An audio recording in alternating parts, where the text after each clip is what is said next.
Bonsoir.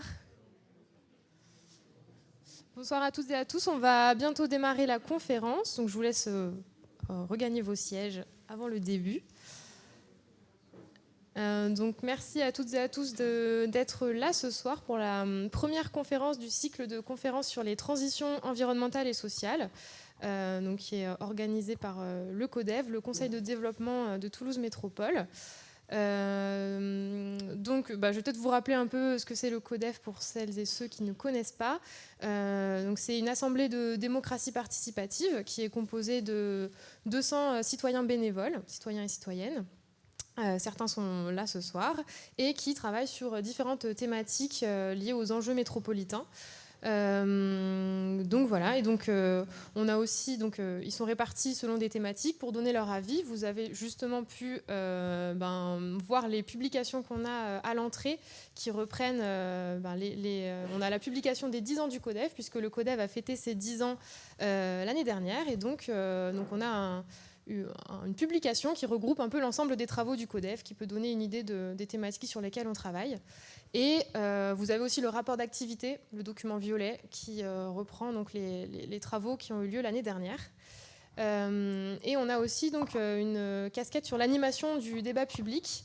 Donc on organise des conférences, des cafés-débats. Et là, sur l'année 2024 et 2025, on démarre un cycle de conférences sur les transitions environnementales et sociales, en lien avec Toulouse Métropole, puisque on organise des conférences pour le grand public, comme ce soir, et aussi pour les agents de Toulouse Métropole. Donc voilà, on a la première conférence de ce cycle ce soir. Donc on a Aurélien Ribes qui vient nous présenter, nous faire une première conférence sur le constat du dérèglement climatique à Toulouse et en Occitanie. Et puis on aura d'autres conférences, une dizaine sur l'année 2024 et 2025. Voilà. Et puis on en aura une prochaine en juin qui est déjà programmée. On en reparlera à la fin. Voilà. Je vais laisser Aurélien Ribes se présenter, puis on va démarrer pour 3/4 d'heure de conférence, et puis ensuite on aura 1 heure de temps de questions-réponses. Voilà. Bonne conférence. Bonjour à toutes et à tous, merci pour l'introduction, merci pour l'invitation. Donc première conférence en effet qui va s'attacher à un peu décrire le changement climatique tel qu'on peut l'attendre à échelle locale. Et puis alors je vais peut-être d'abord me présenter.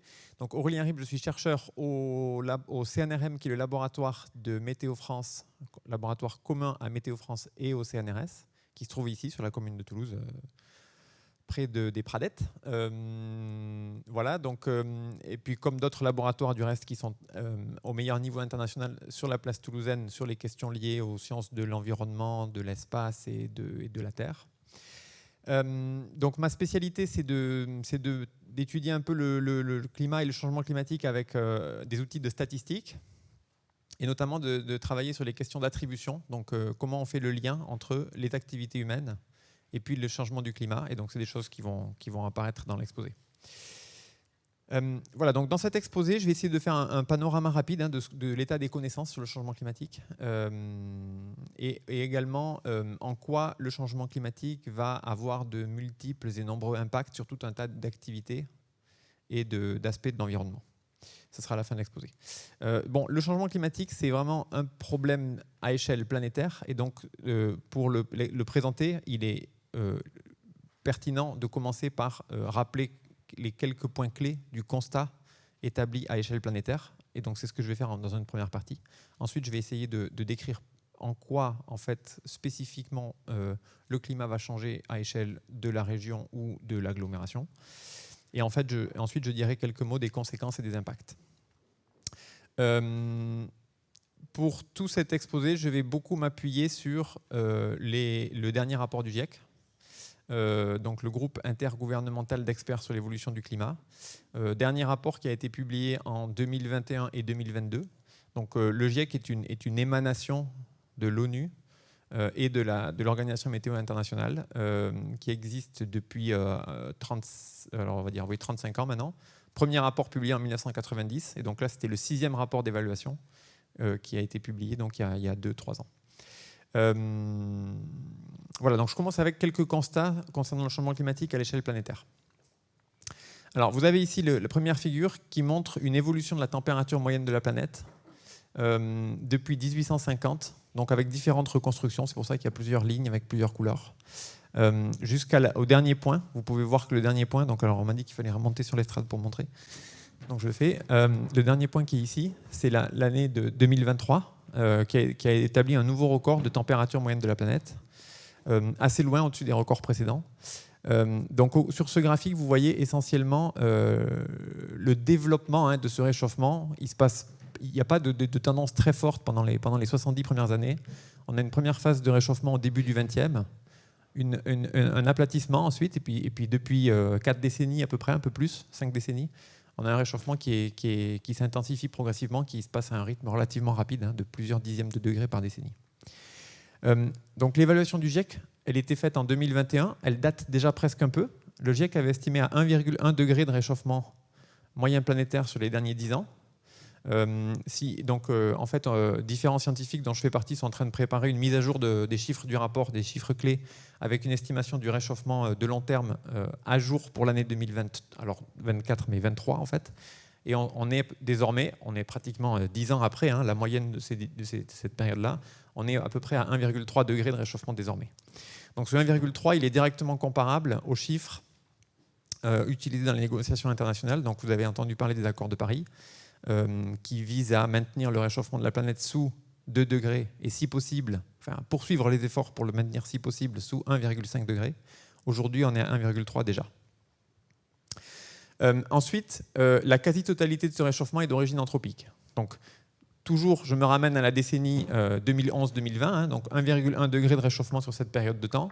Vous avez ici l'observation, 1,1 degré, et la première barre rouge ici montre la part imputable aux activités humaines. C'est 1,1 degré. Donc c'est exactement la même quantité de réchauffement.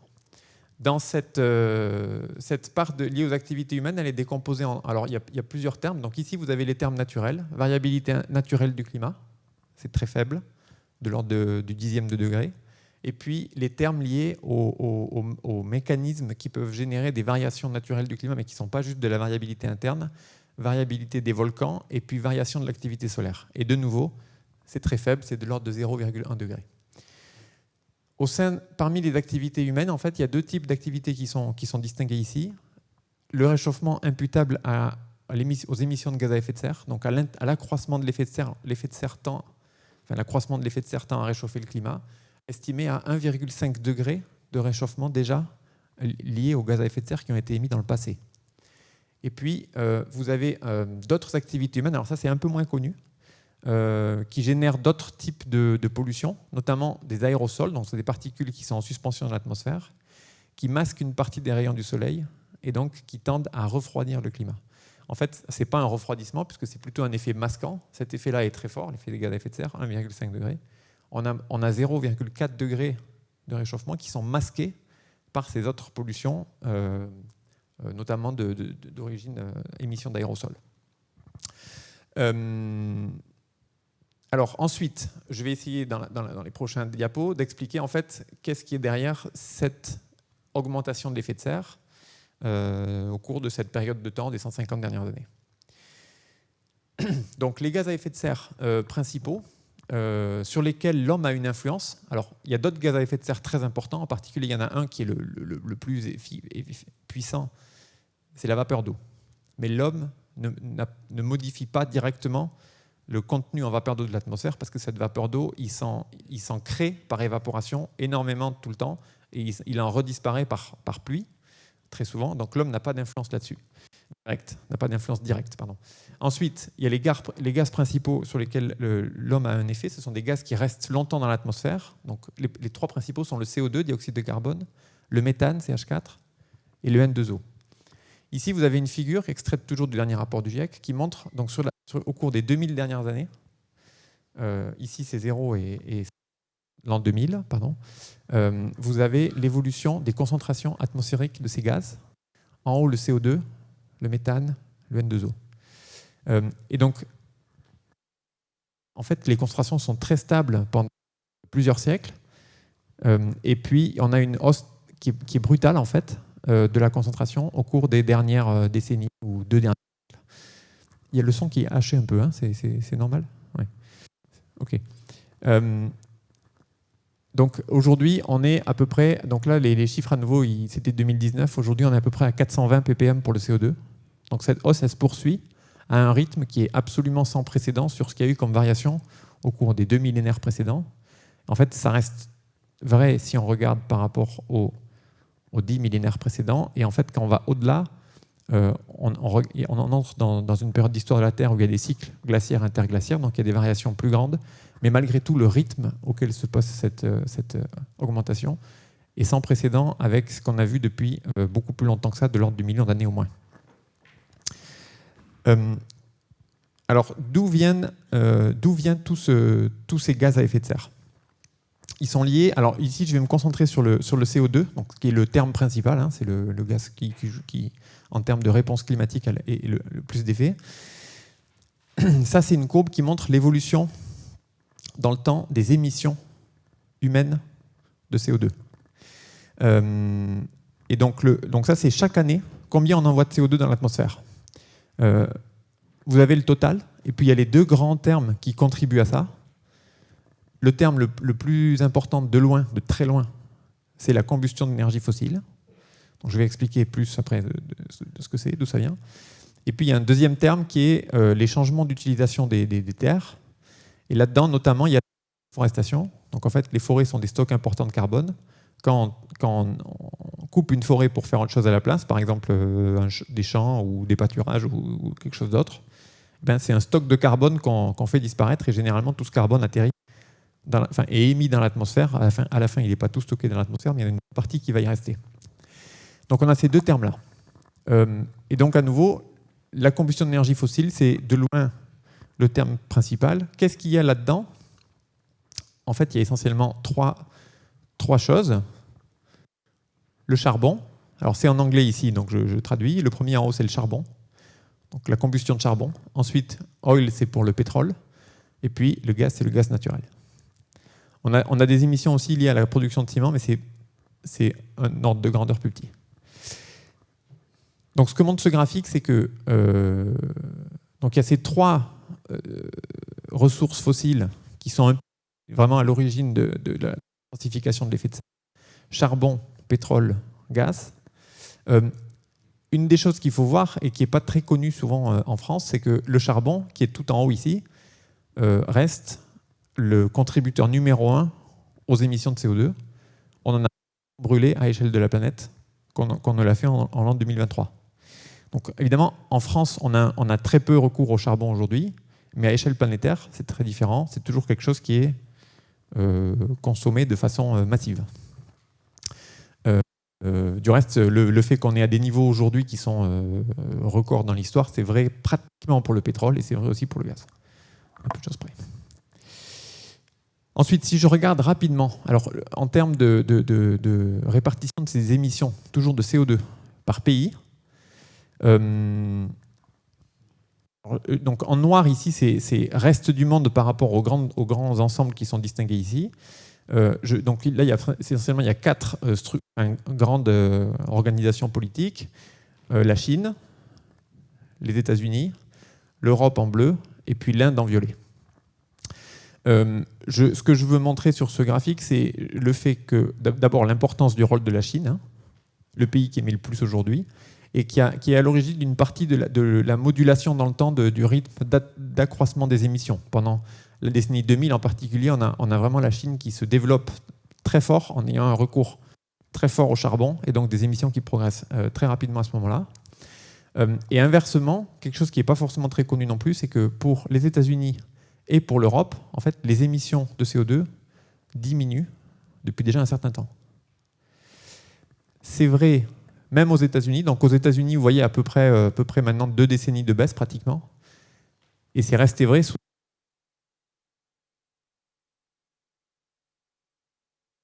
les forts. Je ne sais pas. Si vous voulez, je peux essayer de parler fort sans micro, comme vous voulez. Je prends le deuxième. Ok.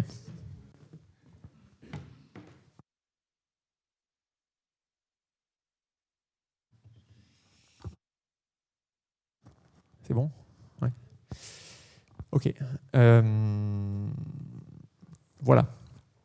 Alors maintenant, oui, question. Alors j'ai pas dit, j'ai redû dire en introduction, s'il y a des questions de compréhension, enfin je propose que les questions générales, on les garde pour la fin. S'il y a des questions pour comprendre des choses que je dis, on peut les poser et m'interrompre, c'est une bonne chose. Je vous écoute.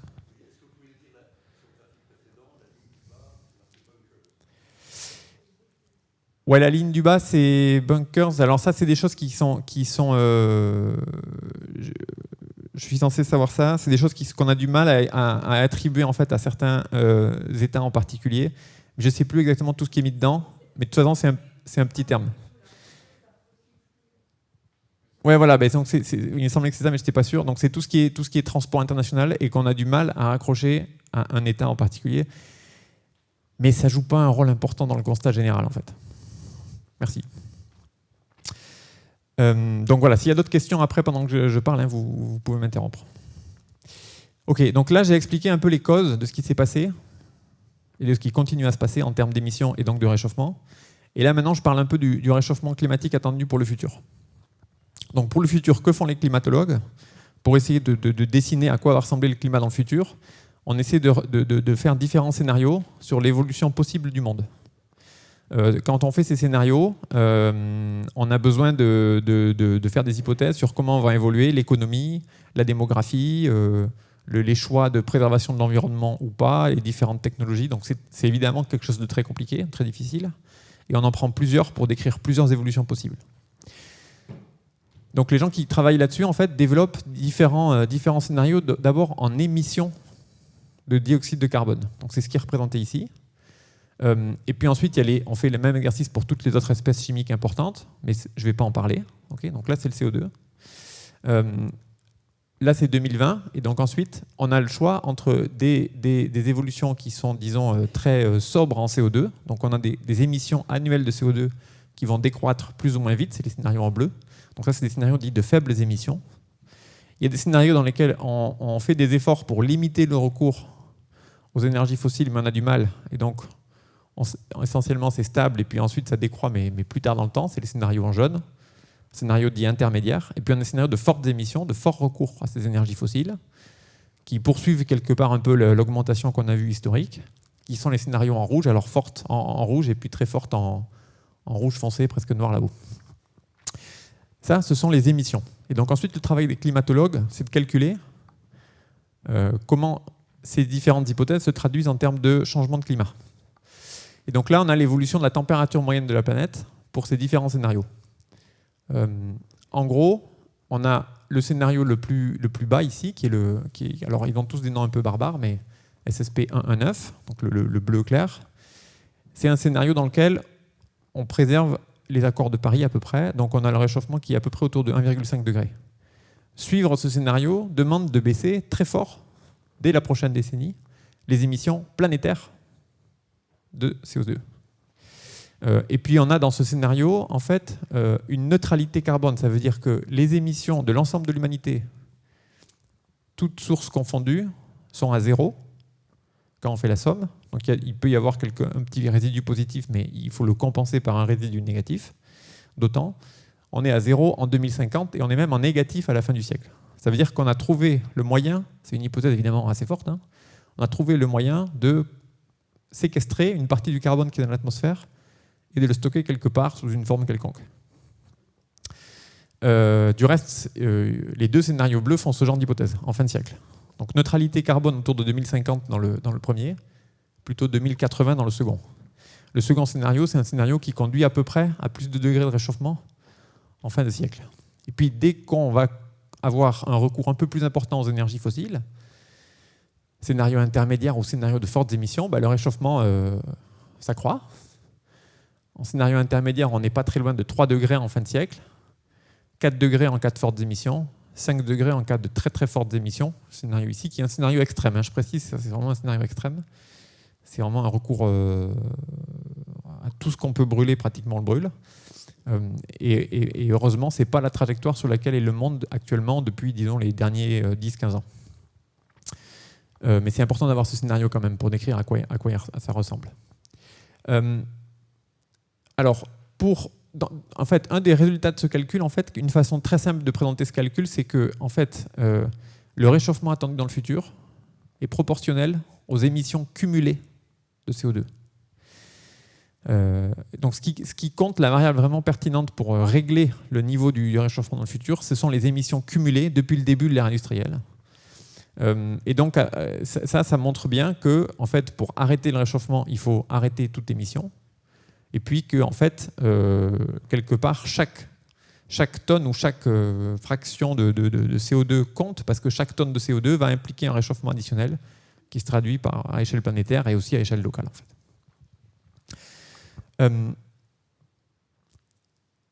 Ensuite, donc ça c'est la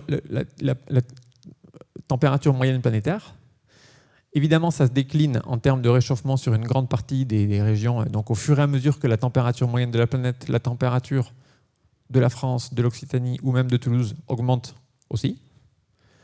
Mais le rythme de réchauffement, l'importance du réchauffement varie dans l'espace. Donc par exemple, alors je vais en reparler après, mais voilà, par exemple, il y a des phénomènes d'amplification différents qui font que sur continent, par exemple, le réchauffement est plus fort qu'il ne l'est en moyenne planétaire. Donc ça, c'est vrai aussi pour la France et pour Toulouse.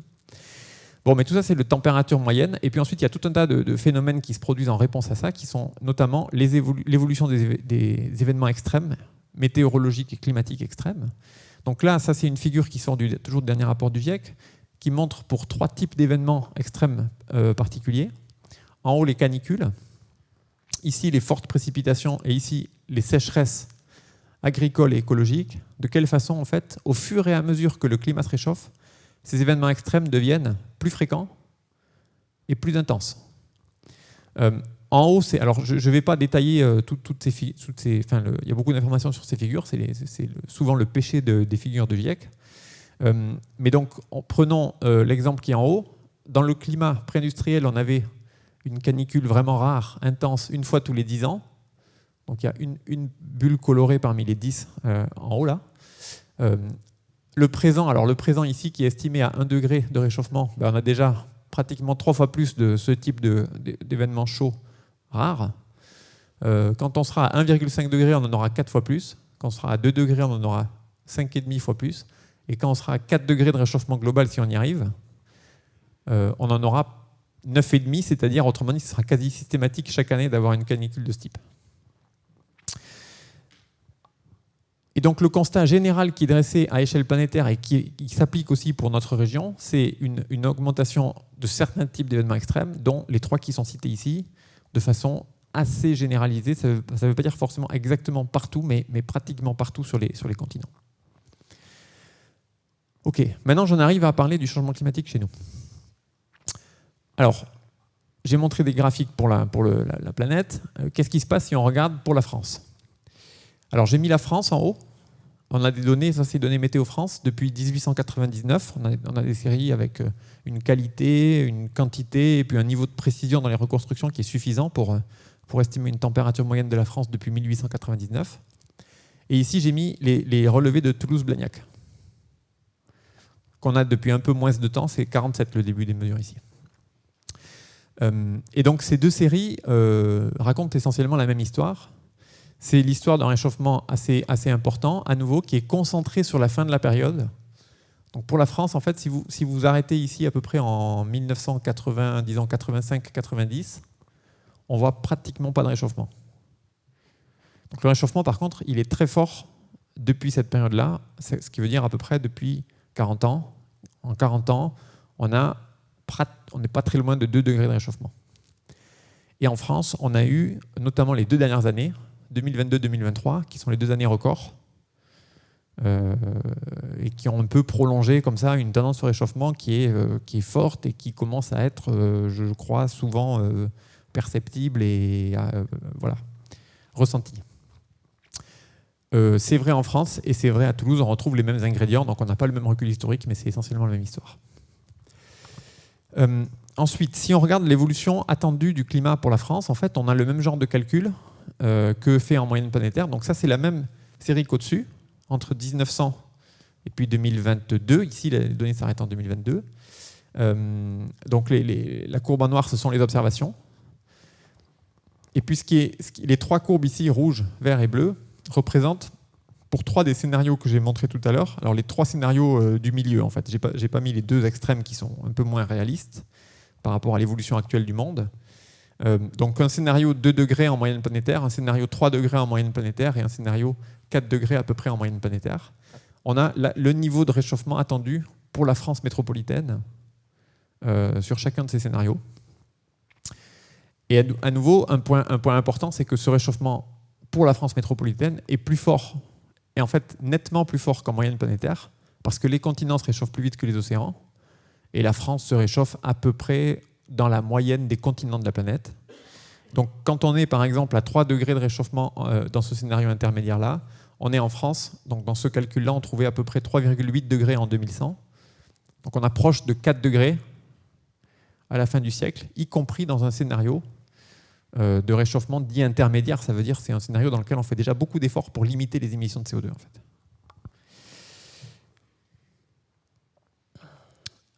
Alors on a déjà un certain nombre de marqueurs dans la région aussi.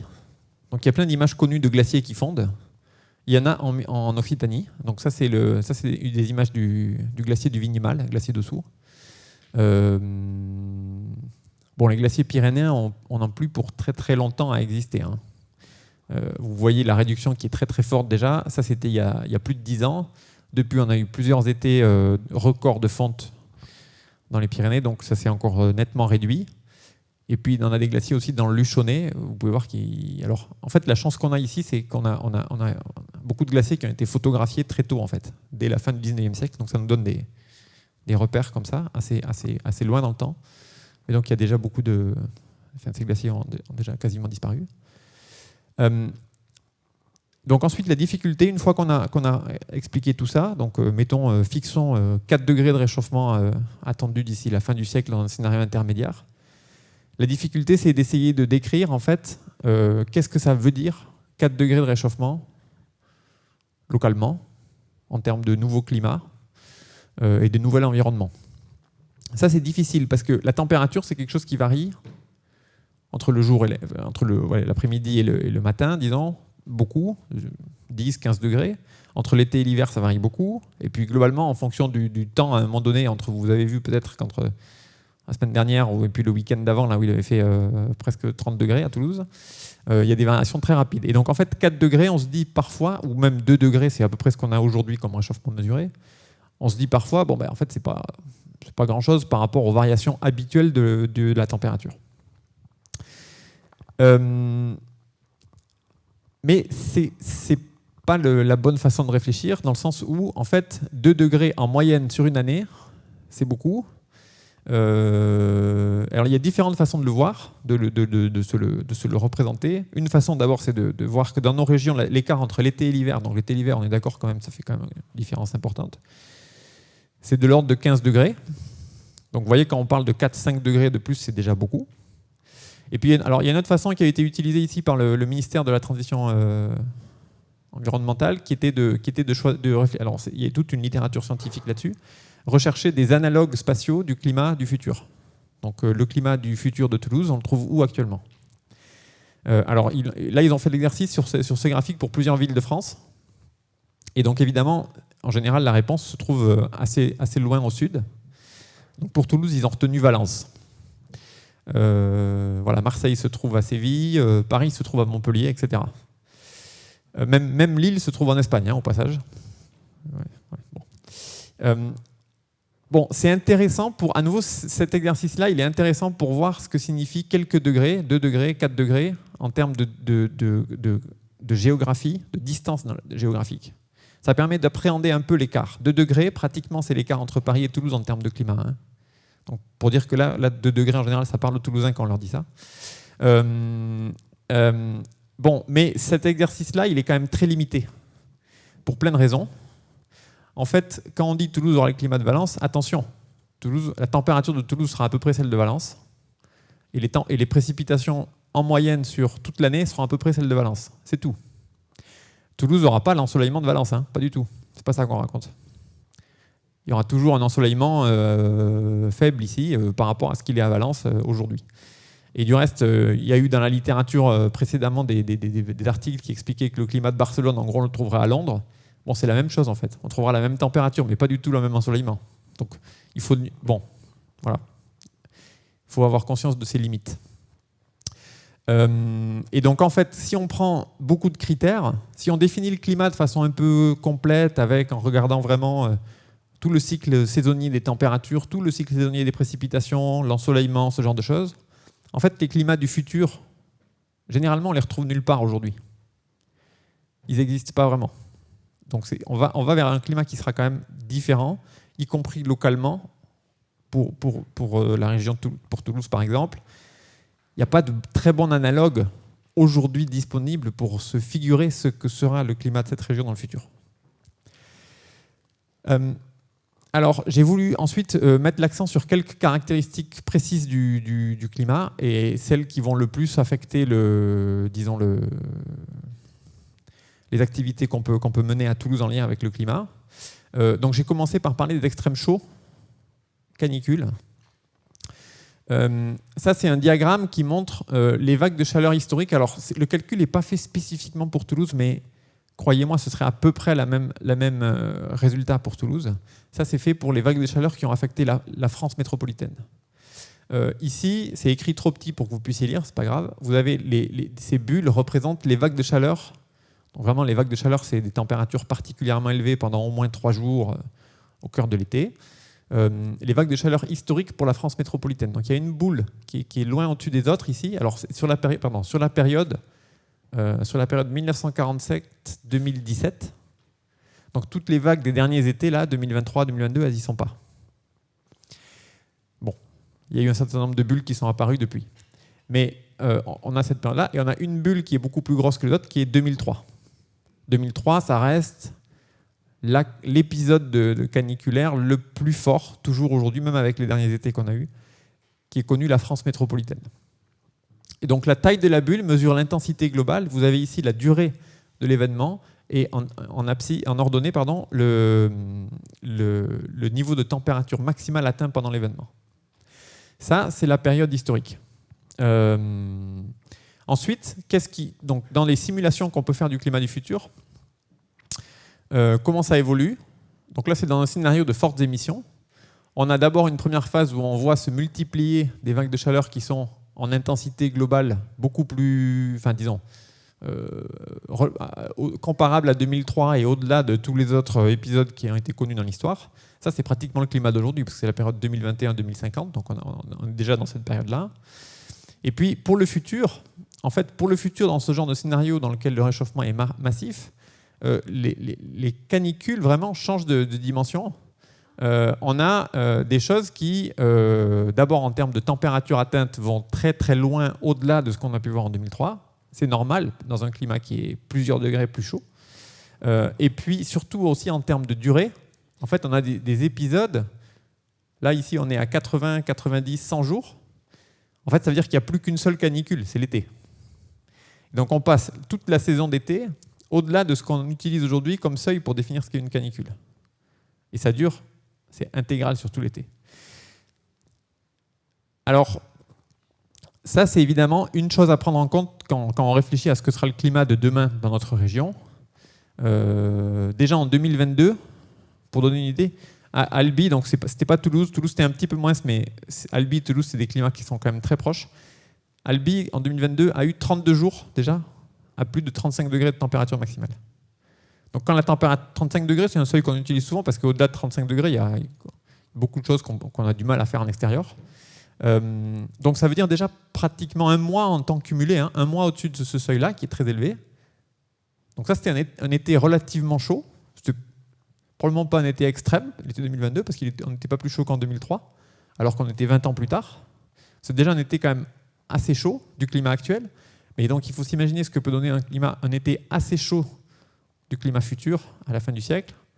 Ce chiffre il serait beaucoup plus élevé. Ensuite, en lien avec les canicules et vraiment les excès de chaleur, j'ai envie de dire, il y a d'autres questions qui se posent maintenant qui sont, je finis juste ce point et puis je vous donne la parole, qui sont en fait, ok, mais du coup même en termes de température maximale qu'on peut observer, à quoi il faut se préparer pour le futur en fait. Et ça, c'est des réflexions qui sont en cours pour plein de secteurs qui ont besoin de savoir ce genre de choses pour adapter des infrastructures, pour adapter, dimensionner tout un tas d'ouvrages. Donc en 2023, on a battu le record absolu de chaleur observé à Toulouse, 42,6. En plus, c'était assez tard dans la saison, c'était après le 20 août. Donc on se dit, si le même événement se reproduit fin juillet, déjà, on a 1 ou 2 degrés de plus. Et puis on a eu 46 degrés observés en France en 2019, dans le Gard et l'Hérault. Et à nouveau, ces chiffres, on sait qu'ils vont continuer à augmenter à mesure du réchauffement du climat et donc à mesure des émissions futures de gaz à effet de serre. Jusqu'où? On peut se demander. Donc maintenant, les questions qui se posent vraiment pour le futur, c'est le seuil des 50 degrés, en fait. Est-ce qu'il sera franchi en France? Quand? Et éventuellement, est-ce qu'il sera franchi à Toulouse et quand? Et quand? Sous quelles hypothèses d'émissions de gaz à effet de serre? Monsieur avait une question.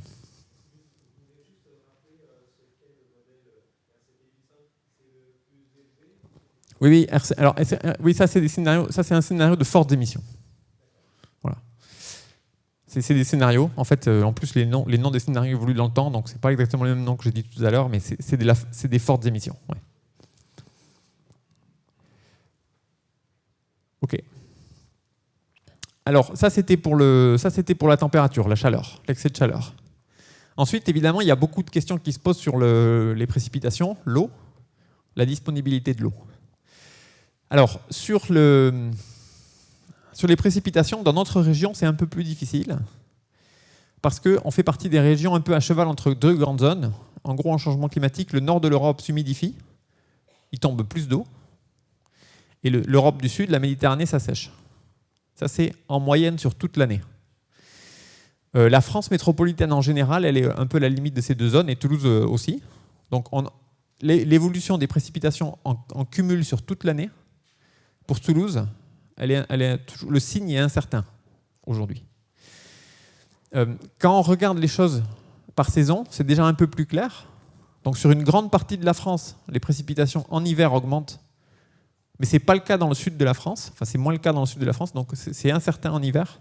Par contre, en été, on s'attend vraiment à un assèchement. Donc c'est une diminution des précipitations en été. En dépit de toute cette incertitude là, sur la façon dont les pluies vont évoluer, en fait, les pluies, c'est une partie du bilan et du cycle de l'eau, mais ça ne conditionne pas tout. Et on sait que même à pluie équivalente, dans un climat qui est plus chaud, il y a plus d'évaporation. Donc s'il y a plus d'évaporation, c'est de l'eau qui est en moins disponible, soit pour le sol, soit pour les rivières. Et donc une des choses auxquelles on s'attend de façon pour le coup assez robuste, c'est une intensification des sécheresses, et à la fois des sécheresses plus fréquentes. Donc ici, c'est une illustration. Donc vous reconnaissez ici la carte en gros l'Occitanie, enfin vous avez le trait de côte du golfe du Lion, les Pyrénées.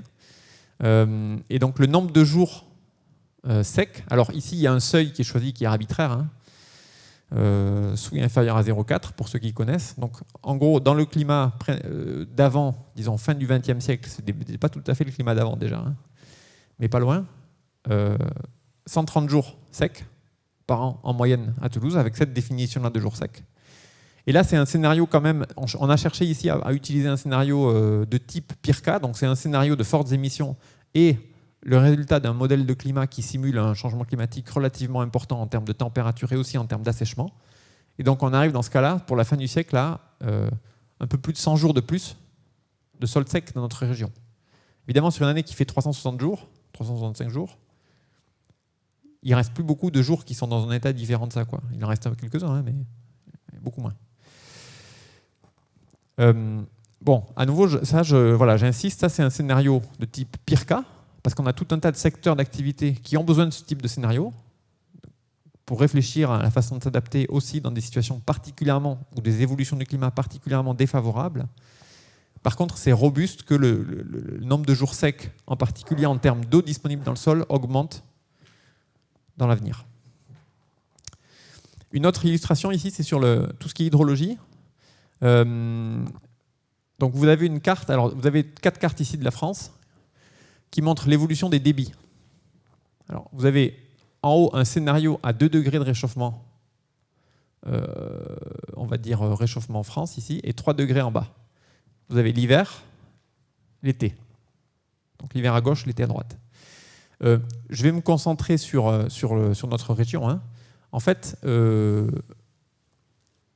le sud-ouest, globalement, et puis la Garonne à Toulouse, fait partie des rivières sur lesquelles les signaux sont les plus clairs et les plus forts à la diminution des débits en été surtout. Vous voyez que la Garonne, elle est en rouge ici, Garonne toulousaine, et elle est également en rouge là-haut. En hiver, c'est un tout petit peu plus compliqué. En hiver, c'est un tout petit peu plus compliqué. Pourquoi ? Parce qu'une grande partie de l'eau qui arrive ici, elle vient des Pyrénées. Et donc, en hiver, dans un climat qui est plus chaud, l'eau tombe moins sous forme de neige et plus sous forme de pluie. Donc, comme il y a plus de pluie, ça, c'est de l'eau qui coule dans les rivières en hiver. Et donc, les débits en hiver, vous voyez que dans les Pyrénées, même à 3 degrés de réchauffement, ils augmentent. Parce qu'en fait, c'est juste qu'on stocke moins de neige. C'est juste que c'est de la pluie. Par contre, ça suffit pas toujours à rehausser les niveaux à Toulouse, mais par contre, ça augmente dans les Pyrénées. Bon, en été, par contre, cet effet de perte du stock de neige, il renforce l'assèchement pour l'été et donc la diminution forte de l'eau qui coule dans la Garonne en été. Donc la conclusion de tout ça, c'est que globalement, et c'est surtout vrai pour l'été, il y a moins d'eau disponible. Et ça, c'est un des risques et un des enjeux les plus clairement identifiés en termes d'évolution du climat pour nos régions. C'est la ressource, la disponibilité de l'eau, en fait. Ok, alors ensuite, il y a un certain nombre d'autres événements extrêmes qui peuvent mériter d'être étudiés. J'ai pas trop parlé ici des fortes pluies. Donc ça, j'en ai parlé tout à l'heure quand j'ai montré les résultats du rapport du GIEC, mais c'est quelque chose aussi également d'assez robuste dans un climat plus chaud. En fait, l'air qui est plus chaud a la possibilité de contenir davantage d'eau sous forme gazeuse, de vapeur d'eau. Et donc, lorsque les conditions sont réunies pour faire transformer cette vapeur d'eau en précipitation, il y a un réservoir plus important, et donc il y a la possibilité de générer des précipitations extrêmes, fortes, plus importantes, quand il fait plus chaud. Et donc ça, alors on s'attend à une intensification des extrêmes de pluie. Donc ça veut dire quoi les extrêmes de pluie ? Ça veut dire si on prend le jour le plus pluvieux de l'année, par exemple, la plus grosse quantité d'eau qui tombe pendant une année, cette quantité-là devrait augmenter, même si en moyenne on a un assèchement. Et c'est encore plus vrai quand on regarde, au lieu de regarder le jour le plus fort, les intensités horaires, donc les cumuls de pluie qu'on peut avoir très forts sous un orage par exemple, en une heure ou en quelques heures, on a une intensification qui est plutôt encore plus forte. Ensuite, il y a des choses sur les incendies. Donc les incendies, la météo des incendies, ce qui favorise les incendies, c'est simplement la combinaison simultanée du chaud et du sec. J'ai dit qu'il y aurait beaucoup plus de chaud et beaucoup plus de sec. Donc logiquement, on s'attend à ce que le risque incendie, il augmente très fort. Et en fait, là, je n'ai pas montré de carte de ça, mais quand on cartographie ça, c'est assez marqué. Hein. C'est-à-dire que ce qu'on avait comme risque de feu, en gros, dans les régions méditerranéennes, arrive typiquement dans les pays de Loire, à 4 degrés, quoi. Et donc une région comme Toulouse, qui n'a pas une culture quand même de l'incendie de végétation, de forêt très très grande, va devoir s'y habituer. Ensuite, il y a des choses. Alors, dans la caractéristique du climat local, il y a beaucoup de choses d'impact, notamment des fois liées aux orages, tout ce qui est rafale de vent, la grêle, enfin tout ce qui est l'activité orageuse. Et ça, c'est quelque chose sur lequel on est moins à l'aise pour parler parce qu'on n'a pas de vision encore extrêmement claire, de niveau de confiance très élevé sur comment ces phénomènes-là vont évoluer dans le futur. Il y a des bonnes raisons de penser que ça va s'intensifier, mais globalement, on n'a pas le même niveau de compréhension et de connaissance que sur les autres choses dont j'ai parlé, donc il y a encore un peu plus d'incertitude. Ensuite, il y a des choses parfois qui sont un peu contre-intuitives. Alors ça, j'en ai parlé parce que c'est un peu d'actualité. Tout ce qui est gel tardif. Alors gel tardif, ça veut dire un épisode de gel sur une végétation qui a démarré. J'en parle parce qu'il y a eu du gel ces derniers jours dans le coin, et c'est déjà arrivé ces dernières années. Donc en fait, qu'est-ce qui se passe en changement climatique ? Ça, c'est le genre d'événement qu'on étudie beaucoup maintenant dans la communauté scientifique. Gel tardif, il faut qu'il y ait du gel, mais aussi une végétation qui a démarré. Il y a les deux conditions. Donc c'est des événements dits composés, parce qu'il y a plusieurs... ce qui génère l'impact, c'est la combinaison de plusieurs facteurs en même temps. En changement climatique, il y a moins de gel. Il fait plus chaud, il y a moins de gel. J'en ai pas parlé, mais les vagues de froid, il y en aura de moins en moins. On peut penser même que les grandes vagues de froid qu'on a connues au XXe, c'est fini, on ne les reverra jamais. Au printemps, il y a moins de gel. Là, il a gelé ce week-end, ça a fait les titres parfois dans certains journaux, mais en fait, on est mi-avril, c'est pas non plus extrême. Enfin, je veux dire, historiquement, on a des gels beaucoup plus tard qui sont arrivés. Par contre, comme il a fait 30 degrés avant, la végétation, elle a démarré. Et donc, même s'il gèle moins tard qu'avant, les impacts sur la végétation peuvent être forts parce que la végétation démarre aussi plus tôt qu'avant. Et donc, on a une compétition entre ces deux effets. La végétation qui démarre plus tôt, le gel qui est un peu moins tard, mais qui peut quand même arriver sur une végétation qui a débourré. Et donc certains travaux, ça c'est pareil, c'est un niveau de confiance qui est plus faible par rapport à tout ce que j'ai raconté sur les canicules ou les sécheresses, mais certains travaux suggèrent qu'en changement climatique, en fait, le risque de gel tardif, non seulement il reste important, mais même il pourrait augmenter. Et puis on a tout ce qui est spécifique. Alors j'ai parlé un peu de neige dans les Pyrénées, mais j'ai pas parlé des conséquences après sur les activités là-bas, mais il y a aussi tout ce qui est spécifique au littoral. Et donc en risque sur le littoral, notamment les inondations côtières. Donc j'en ai pas trop parlé parce que ça ne concerne pas Toulouse au premier chef, mais en fait Toulouse est quand même très très connectée. Je suis sûr que parmi vous, il y a plein de gens qui vont en vacances sur le littoral, soit à l'est, soit à l'ouest. Ça c'est la hausse du niveau de la mer, estimée dans le dernier rapport du GIEC. 1950 ici, jusqu'en 2100. Et là vous retrouvez les 5 scénarios dont j'ai parlé tout à l'heure.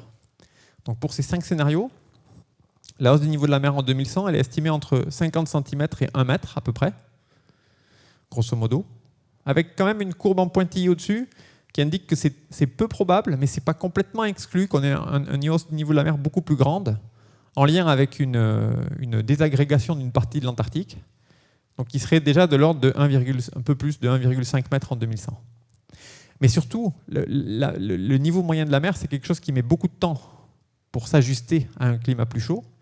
Et donc la hausse du niveau de la mer, elle va se poursuivre de façon importante bien au-delà de 2100, même si on arrive à stabiliser le réchauffement au cours du XXIe siècle.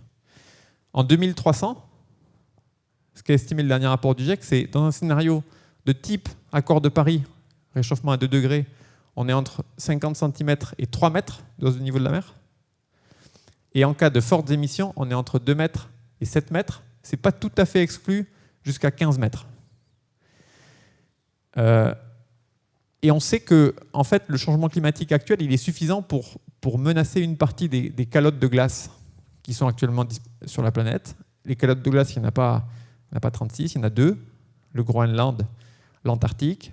Le Groenland pèse 6-7 mètres de niveau de la mer, juste le Groenland, si tout le Groenland devait fondre. L'Antarctique pèse à peu près une 60aine de mètres de niveau de la mer. J'en arrive à parler un tout petit peu des impacts. Je vais aller vite parce qu'il est déjà 7 heures et je veux garder du temps pour les questions. Donc, en termes d'impact, ça, ce sont les résultats notamment du deuxième groupe de travail du GIEC. Il y a 4 impacts qui sont mis en avant principalement pour le continent Europe, qui sont décrits par ces diagrammes en couleur là, et donc sur lesquels vous avez en fait le niveau de réchauffement planétaire entre 0 et 4 degrés ici, et puis en fait en fonction de la couleur, c'est le niveau d'intensité de la menace selon le niveau de réchauffement planétaire. Donc systématiquement, à fur et à mesure que vous allez vers des plus forts niveaux de réchauffement, et bien sûr la menace devient plus forte. Donc ça reprend des choses que j'ai déjà discutées. Le premier risque majeur, c'est tout ce qui est lié aux extrêmes chauds. Je vais reparler un peu des différentes manifestations de ça après. Le deuxième risque, c'est des choses liées à l'agriculture, avec un climat qui va être très différent. Ensuite, il y a le risque sur la ressource en eau, donc la pénurie d'eau. Et puis tout ce qui est lié aux inondations, ça j'en ai moins parlé parce que c'est quand même plus marqué dans le nord de l'Europe que dans notre région. Mais à nouveau, comme on a des extrêmes de précipitations qui augmentent, on aura aussi une problématique inondation, une problématique de dimensionnement de réseaux d'évacuation des eaux, notamment en milieu urbain avec des très fortes intensités de pluie, comme ça sur des petites durées. Donc il y a quand même des choses là-dedans qui concernent aussi notre région. Donc là, j'ai voulu lister un certain nombre d'impacts de ces choses-là. Donc le premier, évidemment, qu'il ne faut pas perdre de vue, ce n'est pas sur les activités humaines, mais c'est sur tout le monde vivant, terrestre, aquatique, dans les rivières, dans les océans, et puis donc biodiversité, écosystème. En fait, il y a toute une partie des habitats, des espèces qui sont menacées par ce changement climatique, parce qu'elles vont devoir s'adapter à un climat pour lequel elles ne sont pas forcément parfaitement dimensionnées. Aussi parce que en fait, la vitesse du changement est telle qu'on pense qu'un certain nombre d'espèces n'auront juste pas les moyens de se déplacer, de migrer assez vite pour s'adapter au climat qui change à un rythme relativement élevé. Bon, ça concerne l'adaptation des espèces, ça concerne les maladies, les pathogènes, ça concerne aussi les changements de saisonnalité. On voit bien déjà dans les cultures, en termes de phénologie, là, à quel point déjà les cycles habituels des saisons sont un peu perturbés. Ça, c'est le monde vivant, entre guillemets, sauvage. Mais il y a aussi tout ce qui est vivant organisé par l'homme, donc ça c'est l'agriculture. L'agriculture, elle est affectée par au moins les questions de ressources en eau et puis les questions de température moyenne pour les cycles, mais même extrême chaud. Extrême chaud pour tout un tas de cultures, c'est des choses qui peuvent être très problématiques. À titre d'exemple de ça, on a vu en 2019, j'ai dit qu'on avait atteint 46 degrés dans le Gard et l'Hérault. L'endroit où ça a été mesuré, c'est un endroit où il y a une culture de la vigne, comme beaucoup d'endroits dans le Languedoc. Les vignes à cette température-là, elles ont été brûlées en fait. Et c'est pas, c'est pas une récolte qui a, les feuilles étaient brûlées. Donc c'est plus de vignes pour cette année-là. À partir du moment où il y a une température à ce niveau-là. Et on sait que aujourd'hui c'est exceptionnel d'avoir 45 degrés. C'est arrivé qu'une fois. Mais demain ça va arriver plus fréquemment. Ça c'est clair aussi. Bon, ça c'est un cas extrême, hein, mais il y a bien d'autres cas sur lesquels on a des impacts. Et donc un autre exemple d'actualité là dont je peux parler pour ça, c'est tout ce qui se passe en ce moment dans les Pyrénées-Orientales, avec une sécheresse qui est vraiment remarquable, hein, par rapport aux enregistrements historiques. Ça fait pratiquement 2 ans qu'il y a la moitié des précipitations qui manquent en fait. Donc un déficit aussi fort sur une période aussi longue, c'est vraiment quelque chose d'assez fort et rare. Donc là, on a des problèmes de manque d'eau, déjà en termes d'alimentation en eau potable dans un certain nombre de villages, de manque d'eau dans les retenues qui sont prévues pour garder de l'eau pour l'été, etc. Et puis pour les cultures, en fait, on a dû en arriver à demander à des gens de laisser mourir certaines cultures qui sont habituellement irriguées parce qu'il n'y a juste plus assez d'eau pour continuer à irriguer. Et donc l'agriculture est aussi aux premières loges là en termes d'impact. Ensuite, on n'y pense pas toujours, mais il y a le secteur du tourisme. Alors, le secteur du tourisme, il est concerné à plusieurs titres. D'abord, il y a tout ce qui est infrastructure. Alors, infrastructure, je vais en parler après. Mais c'est aménagement du littoral, disponibilité en eau. En général, on a du mal à faire correctement fonctionner un secteur touristique s'il y a vraiment un déficit d'eau, y compris d'eau potable. Mais aussi, il y a d'autres choses en fait qui sont juste, c'est bête, mais juste la chaleur. En fait, les gens qui sont en vacances dans des endroits où il y a eu du 45 degrés, en fait, c'est pas du tout agréable d'être en vacances dans un endroit comme ça. Donc, il est probable qu'il y ait un certain nombre d'endroits qui ont une tradition touristique forte, mais qui sera peut-être remise en cause par juste le fait que la température sera juste plus très agréable pour venir en vacances, en tout cas en été dans ces régions-là. Bon, et d'autres choses. Alors, à nouveau, là, j'ai parlé montagne ici, mais donc la diminution de l'enneigement dans les Pyrénées, j'ai pas fait de diapo explicite là-dessus. Le ski dans les Pyrénées, on voit bien ces derniers hivers, et puis on connaît l'évolution future à long terme.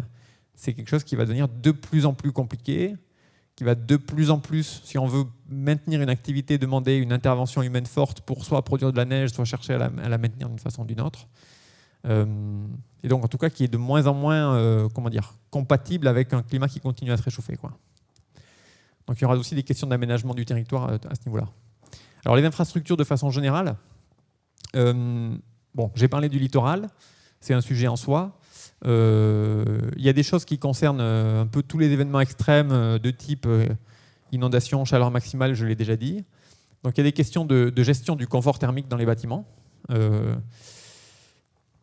Elles sont multiples en fait. Je pense que ce que je retiens par exemple au niveau de l'agglo, c'est des choses en 2022, on a eu une première canicule vraiment très marquée dès le mois de juin, avec 40 degrés en juin, à un moment donné où toutes les écoles sont ouvertes.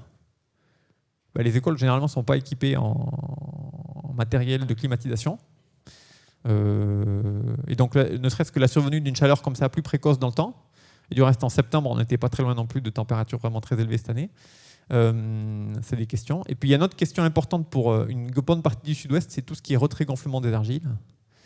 Donc ça c'est un mécanisme qui fait que le sol, ça dépend des sols, hein, c'est très variable régionalement, mais c'est fort dans... Alors, j'ai pas regardé exactement pour juste Toulouse, mais je sais qu'une grande partie des plaines du sud-ouest sont concernées par ça.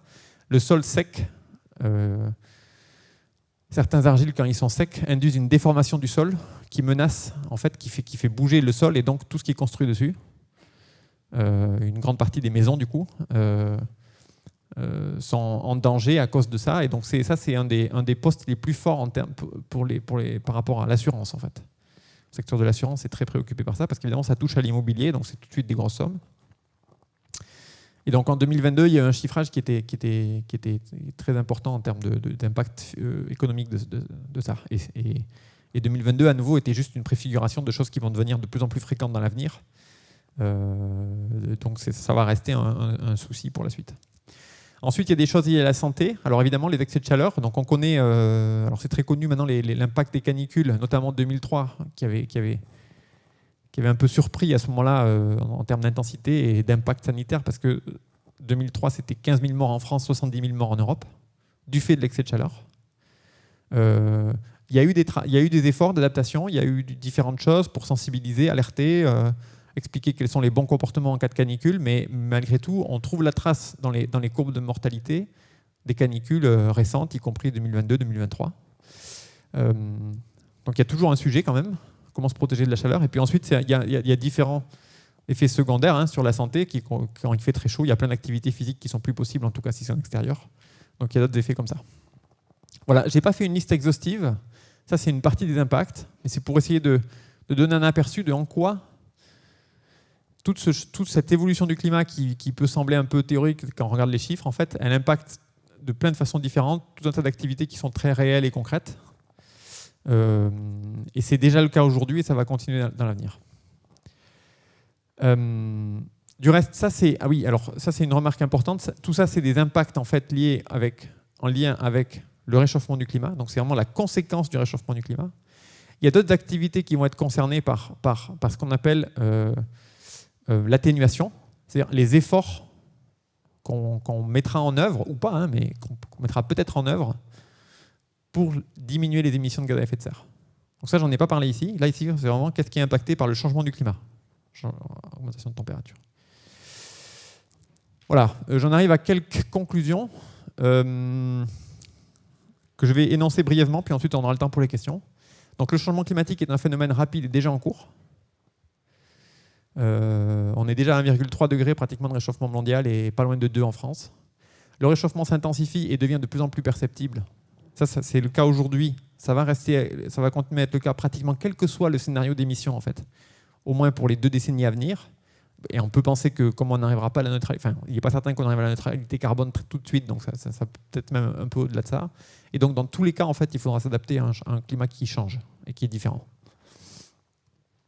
Pour s'y adapter, il est relativement incontournable de prendre en compte l'évolution des événements extrêmes qui dimensionnent un certain nombre d'activités et aussi d'écosystèmes. Ensuite, il y a un autre message qui est très important, c'est que malgré tout ce tableau en fait, d'évolution future du climat, le climat qui s'est déjà beaucoup réchauffé, qui va continuer à se réchauffer, il n'est pas trop tard, ça c'est un message vraiment important, il n'est pas trop tard pour réduire les émissions. On a vu que l'ampleur du réchauffement futur, on l'a vu pour le 21e siècle, mais en fait dans les scénarios de fortes émissions, le réchauffement il continue encore bien au-delà de 2100. L'ampleur du réchauffement futur dépend complètement des émissions de l'humanité dans le futur. Et en fait, l'essentiel du carbone fossile est toujours sous nos pieds. Donc on va choisir de le brûler et de le transformer en gaz à effet de serre ou pas. Donc de ce point de vue-là, même si le climat a déjà beaucoup changé, ça on aura du mal à revenir dessus, il y a toujours quand même cette question de chercher à réduire les émissions aussi vite et aussi fort que possible pour limiter le changement climatique futur. Donc ce que le GIEC a traduit dans cette formule, chaque fraction de degré compte, chaque année compte et chaque choix compte dans cette lutte pour réduire les émissions de gaz à effet de serre. Je m'arrête là et on a du temps pour discuter. Merci.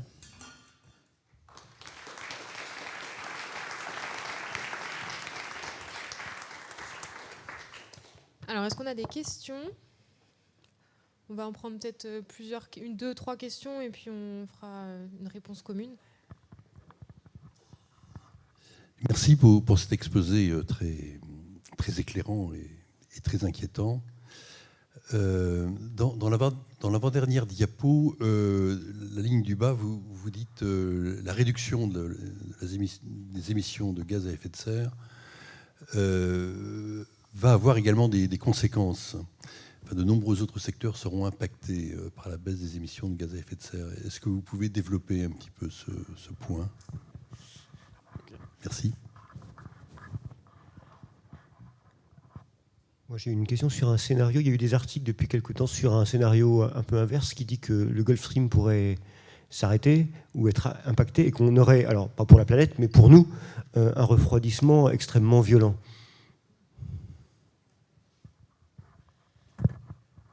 Oui, à propos de l'historique du réchauffement, dans la première diapo, je crois, vous avez montré un aplatissement de la courbe, grosso modo entre 1950 et 1980.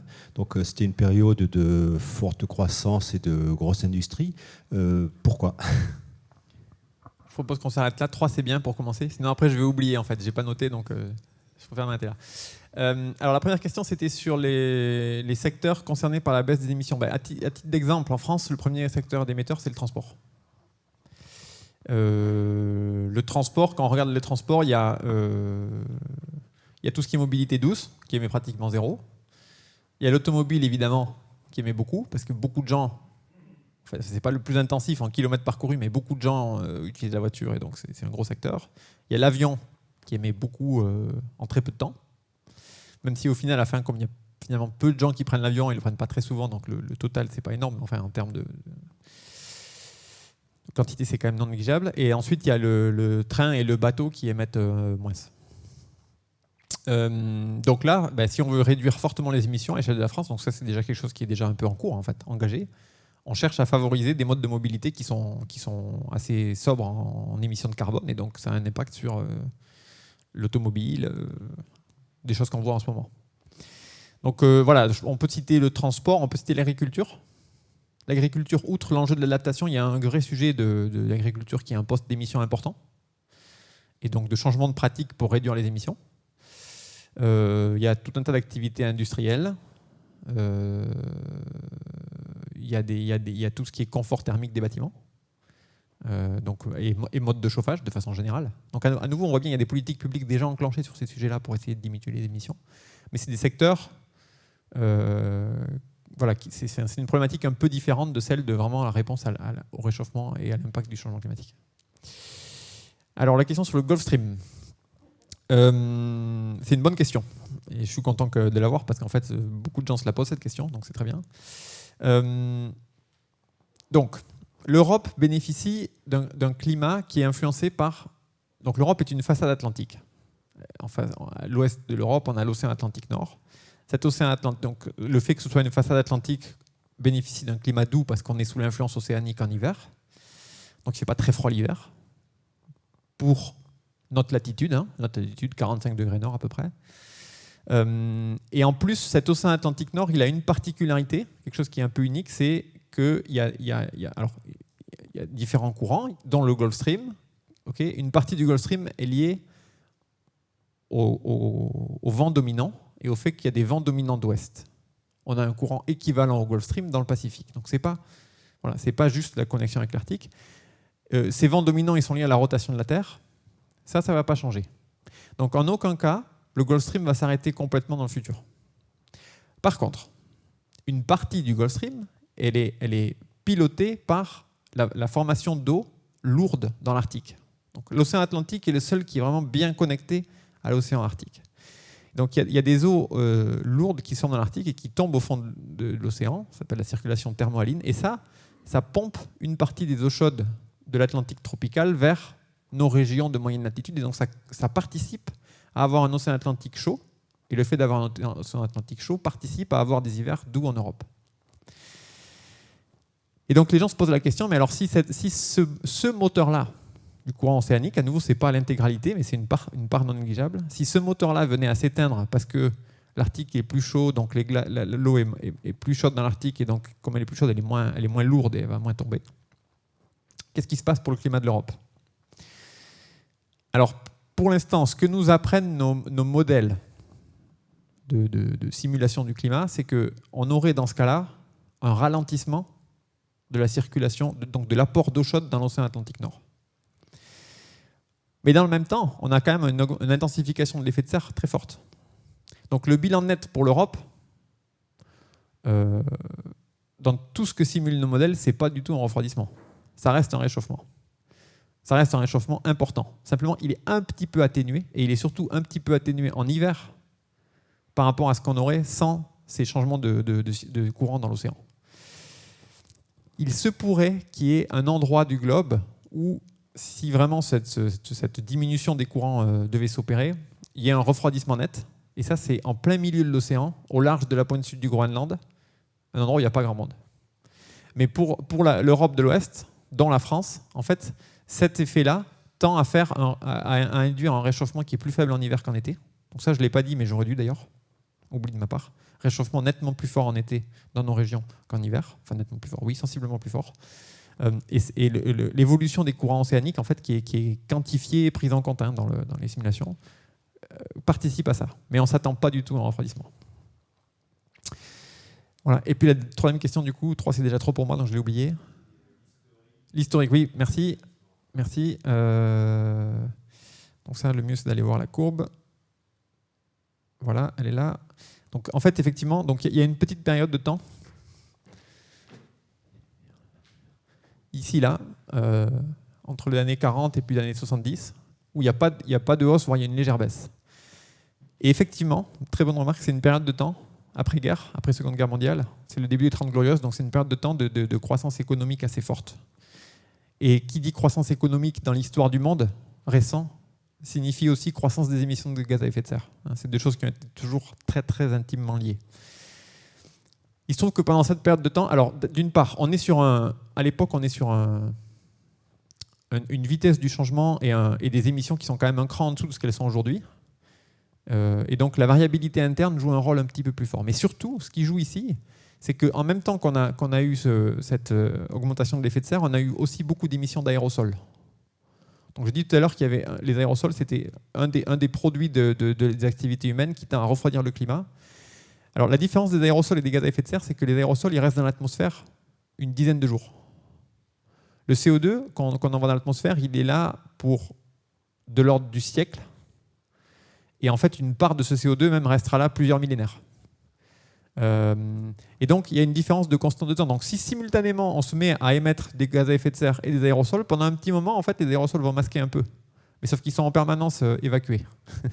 Donc, ça ne dure pas très longtemps, l'effet masquant. Et donc là, c'est une période de temps où, effectivement, l'effet masquant, il a joué à plein régime.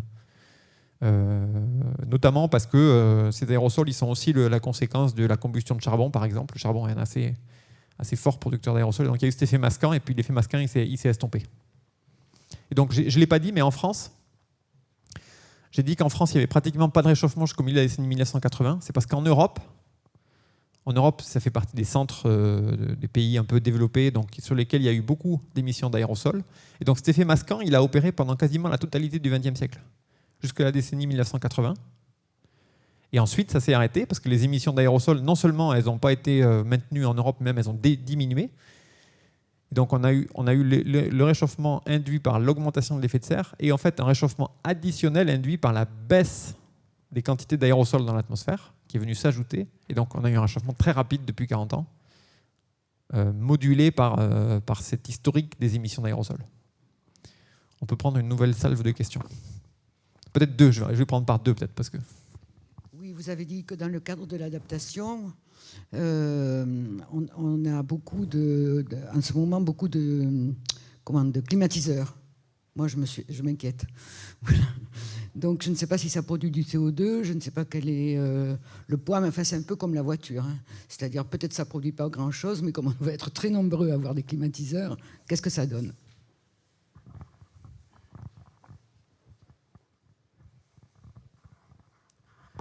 Oui, bonjour. Une chose qui me préoccupe, c'est l'idée de l'adaptation. On est dans un phénomène dynamique, en fait, et de coup, on nous dit qu'il faut s'adapter, etc. Donc, je pense qu'on peut s'adapter à certaines choses, mais je pense bêtement aux plantations, aux arbres qu'on reboise avec des essences différentes, etc. Mais quelle température il faut viser ? Quel climat il faut viser ? Sachant que même si on vise un climat, il ne sera pas le même encore 20 ans après, etc., et 30 ans après. Donc moi, ça me pose vraiment un problème conceptuel, en fait. L'adaptation dans un milieu qui bouge tout le temps, comment on peut s'y prendre, quoi. Ouais. Je vais commencer par celle-là, si ça ne vous gêne pas. Donc c'est une bonne question. En fait, il faut de toute façon plus viser un climat donné, stable. C'est pas ce qui va se passer dans le futur. Donc on est obligé, quand on s'adapte et quand on réfléchit à quelles activités seront adaptées à ce qui va se passer dans les décennies à venir, de prendre en compte le fait qu'on n'aura pas un climat stable, qu'on ne sait pas à l'avance exactement quel sera le climat qu'on aura, puisqu'il dépend entre autres des émissions de gaz à effet de serre futures, et on a beau faire des efforts, en fait on ne sait pas qu'est-ce qui va se passer fondamentalement au XXIe siècle à ce niveau-là. Et donc selon le domaine, le type d'activité et surtout la durée de vie de ceux qu'on cherche à adapter, on ne fait pas les mêmes calculs. Et donc l'adaptation, ça peut être... il y a certains cas où, par exemple en agriculture, on peut réfléchir aux cultures qu'on va planter l'année prochaine. C'est pour une année. Donc là, on a une idée un peu du climat. Et puis, en ce moment, j'ai une étudiante en thèse qui travaille pour l'IRSN, c'est la sûreté nucléaire, et qui réfléchit au dimensionnement d'une éventuelle nouvelle génération de centrales nucléaires. Bon, là, la durée de temps, c'est jusqu'à 2100 au moins. En considérant 60 ans de durée de vie, ce qu'on a eu à peu près pour les précédentes, le temps que les centrales soient construites, que le plan soit décidé, il y en a bien pour 15 ans, donc c'est des choses, ça fait 2040-2100, donc c'est au moins ça.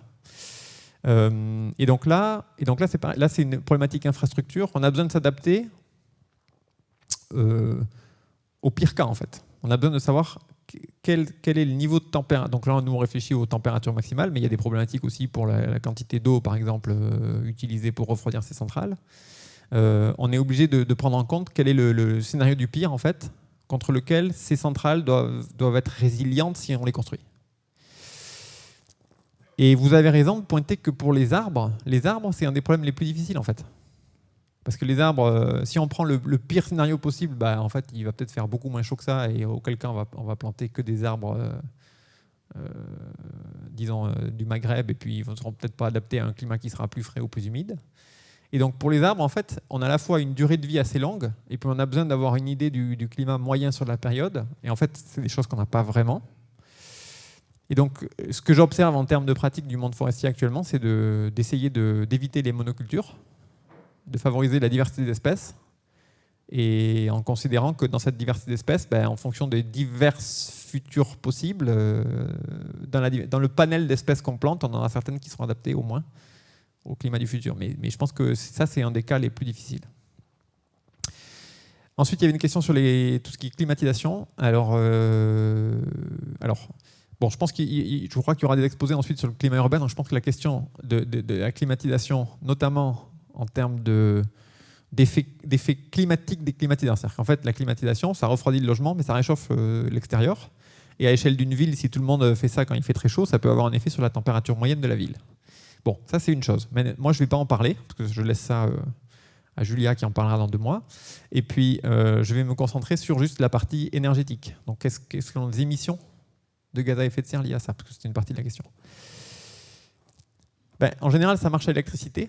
Et donc, ça dépend comment on fabrique l'électricité. Donc, en France, on a une électricité qui est très peu carbonée par rapport à ce qu'on trouve en moyenne planétaire, et même par rapport à ce qu'on trouve en Europe. En fait, il y a des pays en Europe dans lesquels l'essentiel de l'électricité, essentiellement, elle est produite avec du charbon.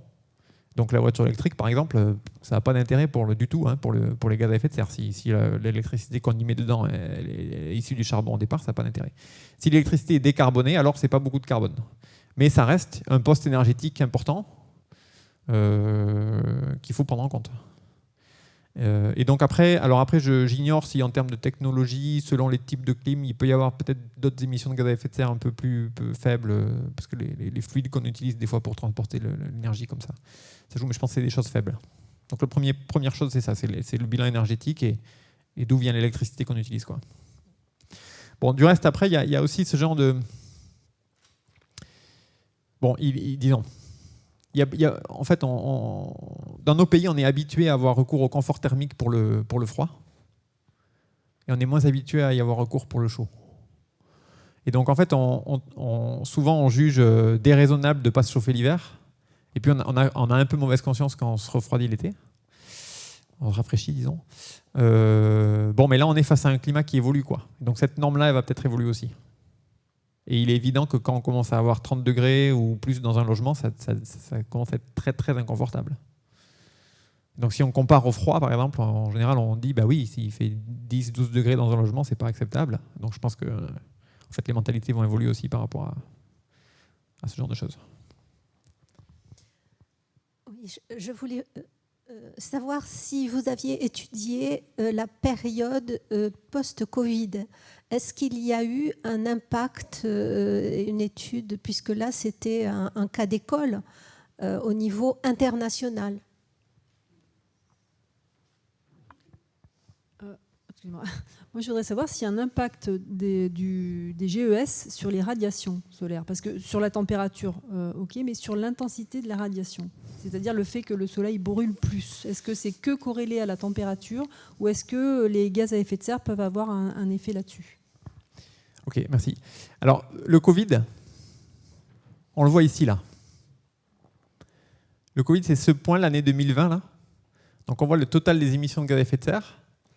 Le Covid nous a ramené, en fait, en une année, on a une interruption de plein d'activités. Donc, ça, tout le monde s'en souvient très bien, confinement, dans plein de pays dans le monde. Donc, en fait, c'est une expérience planétaire intéressante.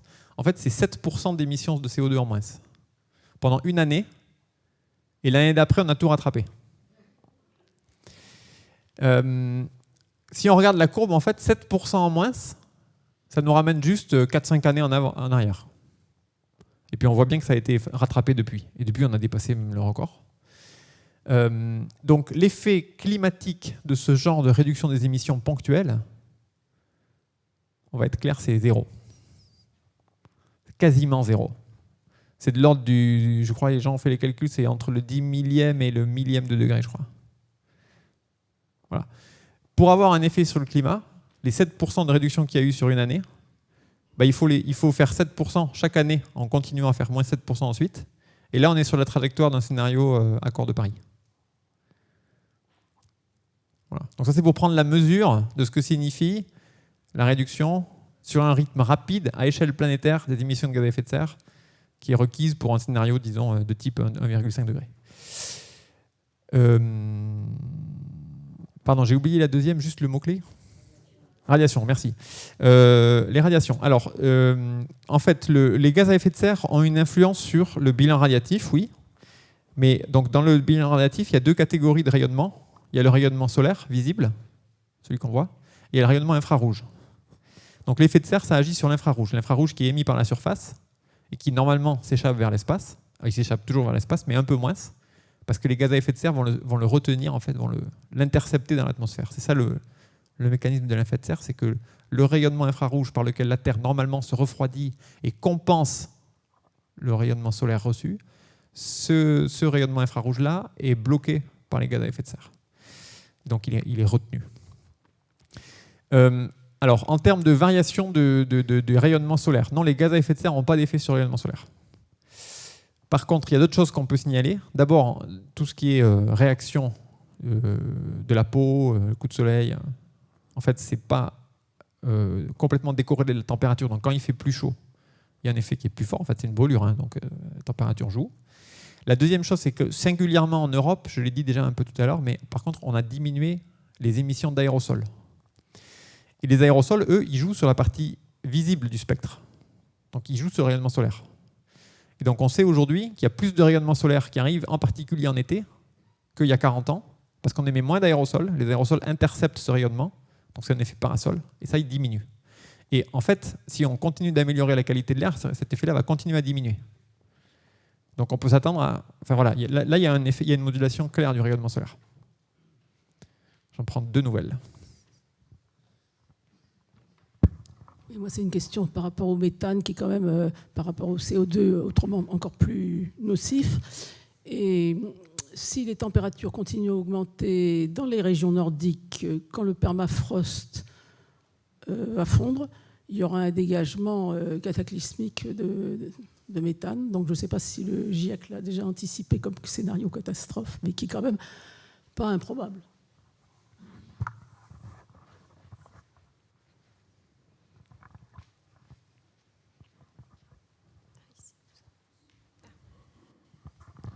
Oui, je voulais revenir sur les scénarios qui sont liés à l'activité des grands continents ou des grands pays, on va dire, qui émettent, notamment la Chine, vous l'avez dit, qui a un impact majeur. Apparemment, les USA et le continent européen, plutôt une tendance baissière.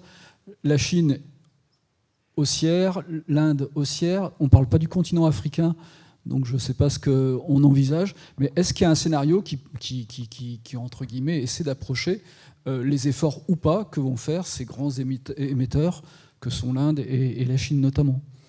Et est-ce qu'on a quelque chose plutôt fil de l'eau? C'est-à-dire, en fait, pendant 20-30 ans, la Chine continue à vouloir se développer comme elle le souhaite apparemment actuellement. L'Inde, en plein comment dire, essor également.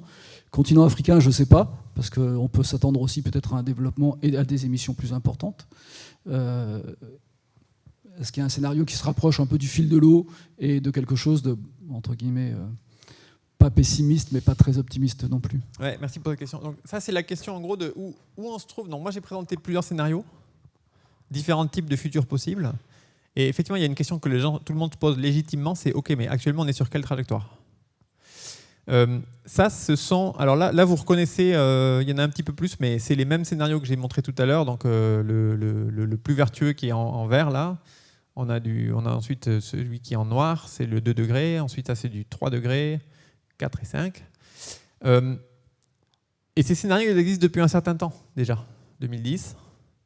Et donc, on peut se demander, en fait, le monde est parti sur quelle trajectoire depuis, en gros, les derniers 15 ans. Et la trajectoire actuelle, elle est au milieu du gué.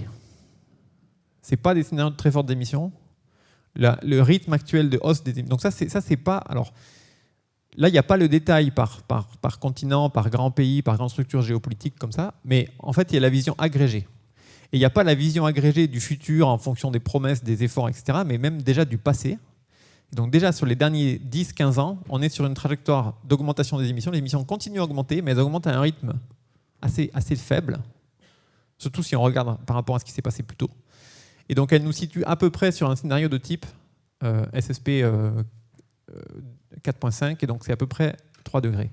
Du reste, il y a beaucoup de gens maintenant, beaucoup de travaux scientifiques, de gens qui cherchent à évaluer tous les engagements et toutes les politiques mises en place par les différents États du monde en termes de réduction des émissions. En fait, à quoi on peut s'attendre sur cette base en termes d'émissions futures et donc de réchauffement futur. Donc ce qu'a dit le rapport du GIEC a évalué ça, donc ça c'est la partie, le troisième groupe de travail, a estimé que sur la base des politiques actuellement mises en place, donc on est sur une trajectoire de ce type-là, mais un petit peu au-dessus. Donc on est à 3,2 degrés de réchauffement en fin de siècle, en moyenne planétaire. Donc 3,2 degrés en moyenne planétaire, ça signifie un peu plus de 4 degrés en France. Et ça signifie encore plus en été, ça fait plus de 5 degrés en moyenne en France, en été. Donc c'est déjà un réchauffement climatique, enfin, très, très marqué. Hein. Mais pourtant, on est toujours dans la gamme des scénarios intermédiaires. Et le dernier commentaire que je veux faire à ce sujet-là, c'est que... je vais revenir sur un autre diapo pour le montrer. Parce que là, on ne le voit pas.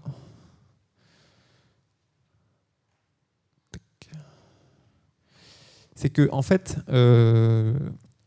pour un chercheur comme moi qui suis arrivé dans le business il y a à peu près 20 ans, il y a 20 ans, la situation était différente. On était dans la décennie 2000. Ça, c'est l'an 2000, ça, c'est 2010. Et donc, pendant cette décennie 2000, il faut voir qu'aujourd'hui, ça peut paraître très loin, ça, mais en fait, 98, c'est les accords de Kyoto. Donc, en fait, avant l'an 2000, il y a déjà des négociations climatiques internationales. Il y a déjà le problème est connu. On sait qu'il faut limiter les émissions. Et il y a déjà même tout un tas de mécanismes, donc avec les quotas carbone en Europe, etc., un accord de Kyoto au début, on pensait que voilà, les États-Unis étaient dedans, enfin, il y avait toutes les grandes puissances dedans. Donc il y a déjà une prise de conscience massive à ce moment-là. Hein. En dépit de ça, pendant la décennie 2000, on a le développement de la Chine basé sur le charbon et on a des émissions planétaires, cumul planétaire, qui augmentent à un rythme inédit, quoi. 3% par an de plus, ce qui est vraiment beaucoup. Piloté quand même beaucoup par vraiment le recours au charbon en Chine. Et à ce moment-là, la communauté dit, en fait, nous, on a fait un panel de scénarios, mais le monde réel, à ce moment-là, était au-delà des pires scénarios. Et donc, on a dit, on va faire des scénarios encore pires en termes d'émissions. Voilà, ça, c'était il y a 15 ans, 20 ans. Aujourd'hui, on n'est plus sur ce type de trajectoire. Reste que, chaque année, les gens qui suivent vraiment les émissions disent, oui, peut-être qu'on a atteint le pic et ça y est, on va commencer à baisser. En fait, il y a 2015-2016, on disait ça déjà. Vous voyez qu'il y a un moment, ça s'est aplati là. Et puis depuis, on a un certain nombre d'années qui continuent à avoir une croissance faible, certes, mais une croissance des émissions. Donc moi, je ne vais pas prendre de pari là aujourd'hui sur quand c'est que vraiment cette courbe va passer à un maximum. Je ne sais pas. Mais en tout cas, le rythme d'augmentation est malgré tout modéré. Ensuite, il y avait une question sur le permafrost et le méthane. Alors, en fait, voilà, on sait que les sols, donc le permafrost, ce sont des sols sur continent qui sont gelés et qui restent gelés toute l'année. Des régions où il fait très très froid l'hiver, il fait un peu plus chaud l'été, donc ça dégèle un petit peu en surface, mais tout ce qui est au fond reste gelé. On sait que ces sols contiennent beaucoup de carbone. Quand on regarde vraiment la quantité de carbone qui est là, c'est très gros. Bon. Ensuite, et donc en fait, alors oui, deuxièmement, on sait que si ces sols dégèlent, enfin en tout cas la part de ces sols qui va dégéler va libérer ce carbone. Et donc le carbone qui est libéré, généralement, il finit à un moment ou l'autre dans l'atmosphère. Éventuellement, il y reste temporairement une partie, mais il va toujours passer par la case atmosphère. Bon, par contre, il y a une question qui est beaucoup moins simple, qui est en fait sous quelle forme va sortir ce carbone. S'il sort sous forme de méthane, CH4, autrement dit, s'il est dégradé par des micro-organismes du sol en l'absence d'oxygène, s'il n'y a pas d'oxygène, alors ça donne du méthane. Le méthane est à peu près une trentaine de fois plus efficace en termes d'effet de serre que le CO2. Donc, pour une molécule de carbone, il y a une molécule de carbone un atome de carbone dans une molécule de méthane, un atome de carbone dans une molécule de CO2, mais il y a 30 fois plus d'effet sur le rayonnement. Et puis en plus, quand le méthane disparaît, il se transforme en CO2. Donc, bon. Si ça sort sous forme de méthane, là, c'est vraiment, de point de vue climatique, effectivement, ça va changer la donne. Mais on n'est pas du tout sûr de ça. Et s'il y a un peu d'oxygène présent dans le sol et que le méthane est dégradé par d'autres micro-organismes, à ce moment-là, ça sort sous forme de CO2 et c'est plus du tout la même ampleur du problème. Bon, et donc le GIEC, oui, évidemment, il y a des gens qui travaillent là-dessus spécifiquement. Ce que donnent les estimations aujourd'hui, c'est que on pense que l'essentiel, enfin ça sortira essentiellement sous forme de dioxyde de carbone. Et donc, ça ne remet pas en cause complètement les estimations qui sont données ici. Ça, c'est l'état actuel des connaissances. Mais on est d'accord que ça fait partie des choses qui ne sont pas aussi bien connues que d'autres parties. Est-ce qu'il y a d'autres questions ?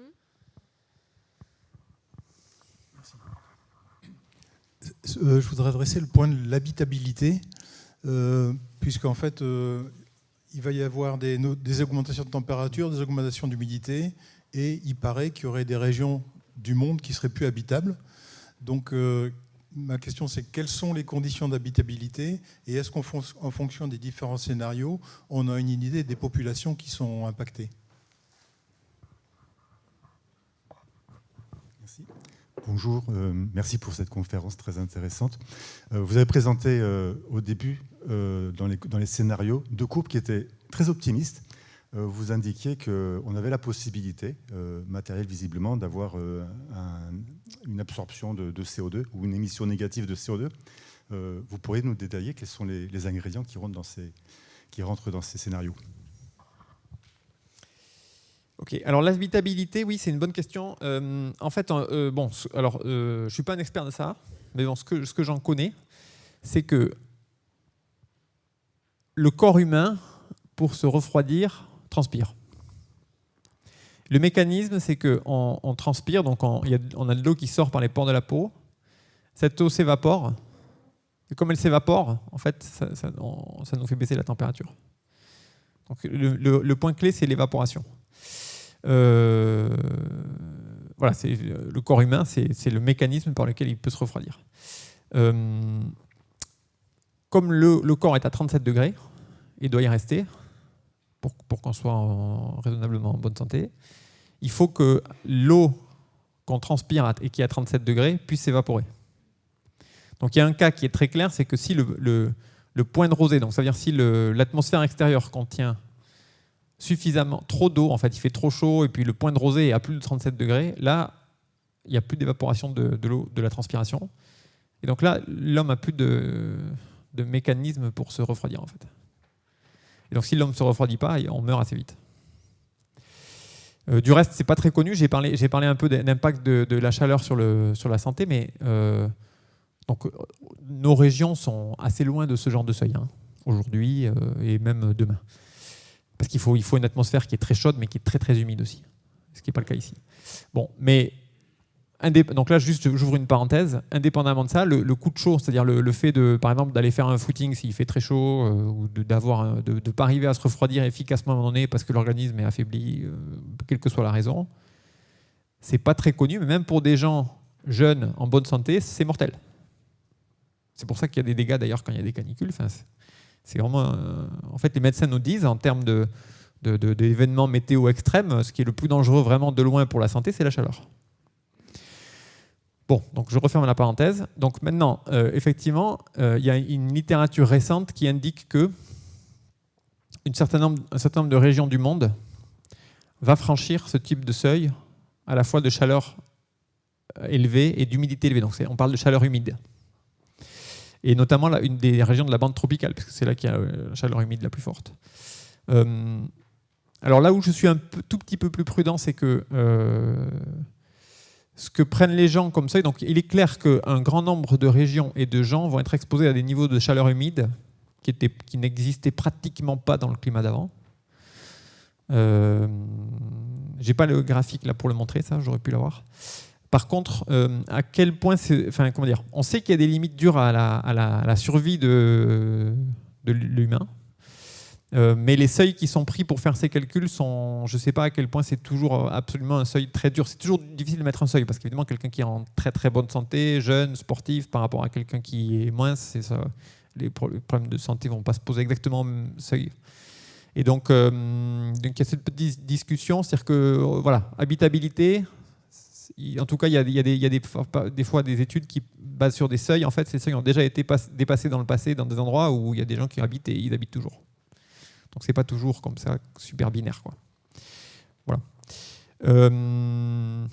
Voilà pour ça. Et donc, la suivante, pardon, je me rappelle. J'ai oublié. Oui, merci. Les émissions négatives. Alors, les émissions négatives. Je n'ai pas besoin de remettre les scénarios, ça ne sert à rien.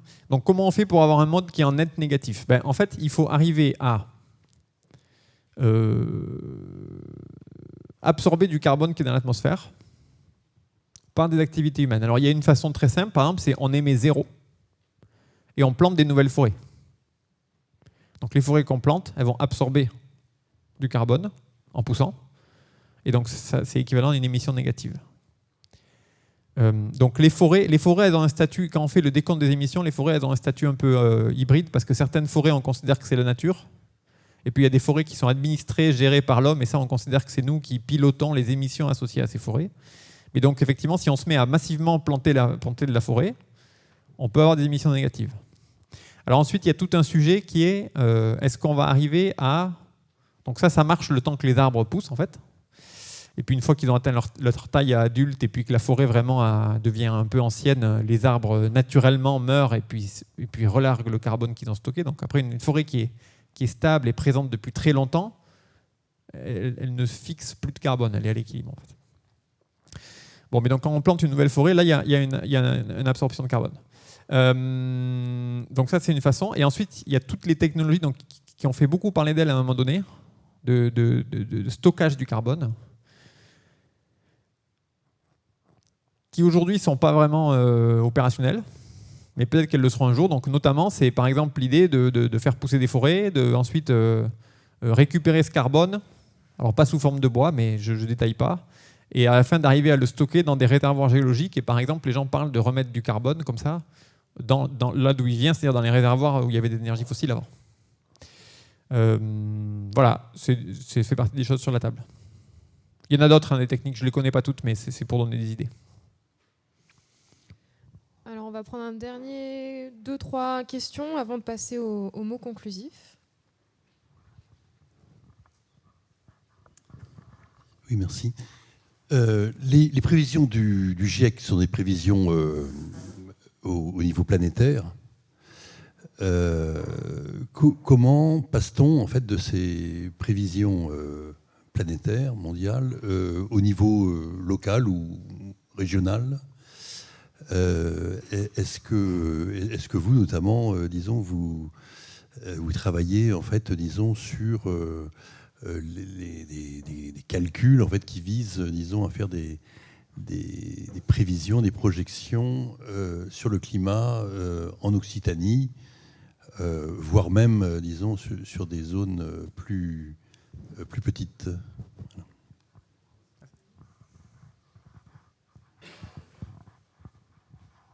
Est-ce qu'il y en a une autre où on s'arrête là? Pas d'autres questions?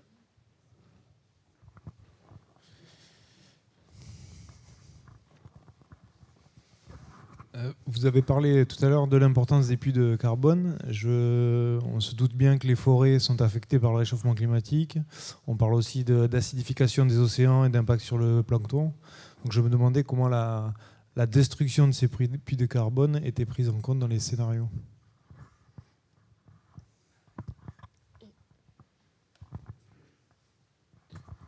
Merci.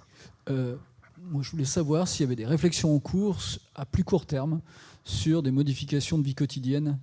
Je pense notamment, parce que ça commence à être le cas, à des températures extrêmes qui ne permettent pas les travaux en extérieur comme on le faisait avant. Ça, c'est une première chose. Je n'ai pas le sentiment que le droit du travail évolue beaucoup là-dessus.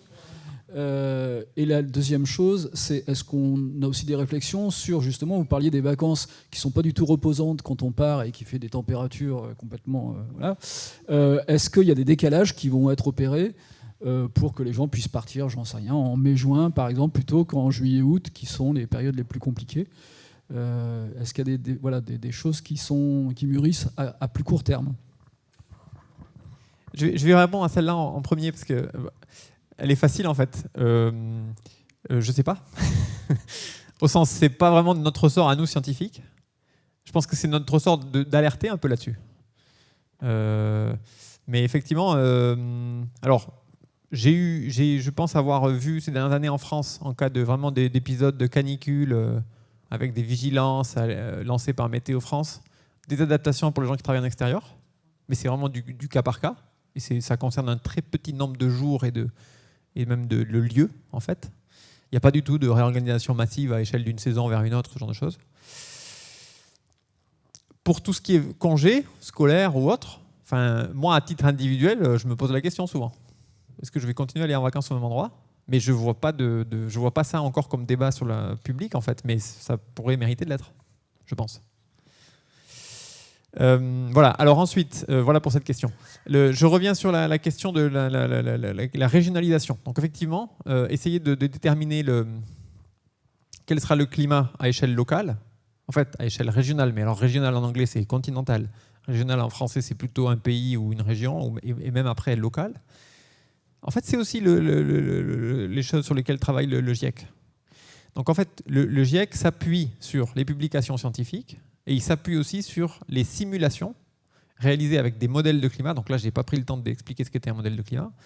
Mais donc, Météo France fait partie des centres de recherche qui ont un modèle de climat et donc qui participent aux travaux par ce biais-là. Et donc, ces modèles, en fait, ils cherchent à simuler quel est le climat, mais du coup, quel est l'état de l'atmosphère, de l'océan, de la cryosphère, la glace, de la biosphère et d'autres choses, en fonction de comment évoluent les concentrations de gaz à effet de serre. Et pour faire ce calcul, on n'a pas juste une boîte planétaire, en fait on fait ce calcul en chaque point du globe, et donc on a une image à la fin, spatialisée, des changements en cours. Donc ça c'est une illustration, en fait, avec le dernier rapport du GIEC, c'est la première fois, il y a un atlas qui est en libre accès, très facilement, vous tapez Atlas IPCC sur Internet, vous l'avez tout de suite, qui montre un certain nombre de cartes qui décrivent l'évolution de différentes variables climatiques. Donc ici c'est pour l'Europe, la température et les précipitations, donc année, hiver, été. Et donc vous avez les grandes caractéristiques que j'ai citées tout à l'heure, avec une humidification par exemple en Europe du Nord, un assèchement dans la Méditerranée, et puis la France qui est au milieu. Et puis vous avez ça pour un certain nombre d'indices, de variables. Et donc en fait déjà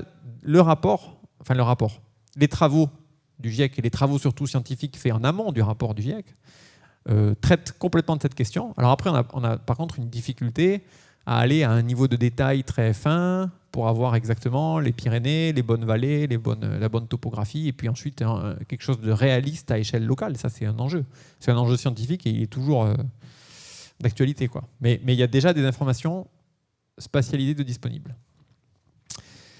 Voilà, et donc comme d'habitude, il va falloir juste me redonner le mot-clé pour la troisième question. Les puits de carbone, oui, la façon dont évoluent les puits de carbone. Ah oui, ça c'est une bonne question. Alors en fait, quand on fait des scénarios, j'ai montré tout à l'heure les scénarios, je vais juste remontrer un graphique. Ça va pas être long, mais... Tac.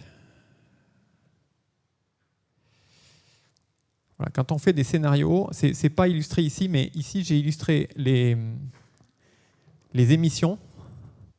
Et donc la première partie du calcul consiste à transformer ces émissions en concentration. Et donc là, quand on fait cette opération, on fait des hypothèses sur quelle part du carbone émis va rester dans l'atmosphère versus quelle part va être absorbée par l'océan ou les surfaces continentales. Et dans les surfaces continentales, c'est principalement la végétation, les forêts. Enfin, pas que les forêts, mais il y a beaucoup ça. Et donc effectivement, et donc ensuite on utilise les concentrations comme variable d'entrée des modèles de climat qui eux simulent la température. Bon, on sait que dans un climat plus chaud, effectivement, certains puits de carbone, donc en gros, alors oui, très schématiquement, pour les gens qui sont peut-être moins familiers, je sens que la personne qui a posé la question connaît un peu le sujet. En gros, la moitié du carbone qu'on émet dans l'atmosphère atterrit soit dans l'océan, soit dans les surfaces continentales. C'est-à-dire ne reste pas dans l'atmosphère. Enfin, heureusement. Ça allège un peu le problème. Hein, mais voilà. Et à peu près autant dans l'océan et les surfaces continentales. Je ne détaille pas les mécanismes, mais donc l'océan a une capacité à absorber du carbone et les surfaces continentales via la végétation aussi. Dans un climat plus chaud, qui dans certains endroits va être plus sec, avec des arbres qui peuvent manquer d'eau ou qui vont être plus sensibles aux incendies, on peut penser que les forêts vont se porter un peu moins bien et donc leur capacité à absorber du carbone émis par l'humanité va baisser. Et c'est réel en fait, on s'attend à ça. Mais ça, on l'estime en fait, comme le reste. Donc on estime en partie la baisse d'efficacité de certains puits. Alors il y a des incertitudes bien sûr, hein, comme d'autres composantes du système là-dessus, mais c'est quand même pris en compte dans les calculs. Et du reste, il est probable que la prochaine génération de modèles de climat, pour le 7e rapport du GIEC, c'est pas certain encore, mais c'est en discussion dans la communauté, au lieu de se baser son calcul sur des hypothèses de concentration, basera son calcul sur des hypothèses d'émission en simulant explicitement la façon dont une partie du carbone est absorbée par les océans et la végétation sur continent. Mais donc c'est un vrai problème parce qu'en France, par exemple, il y a des travaux récents,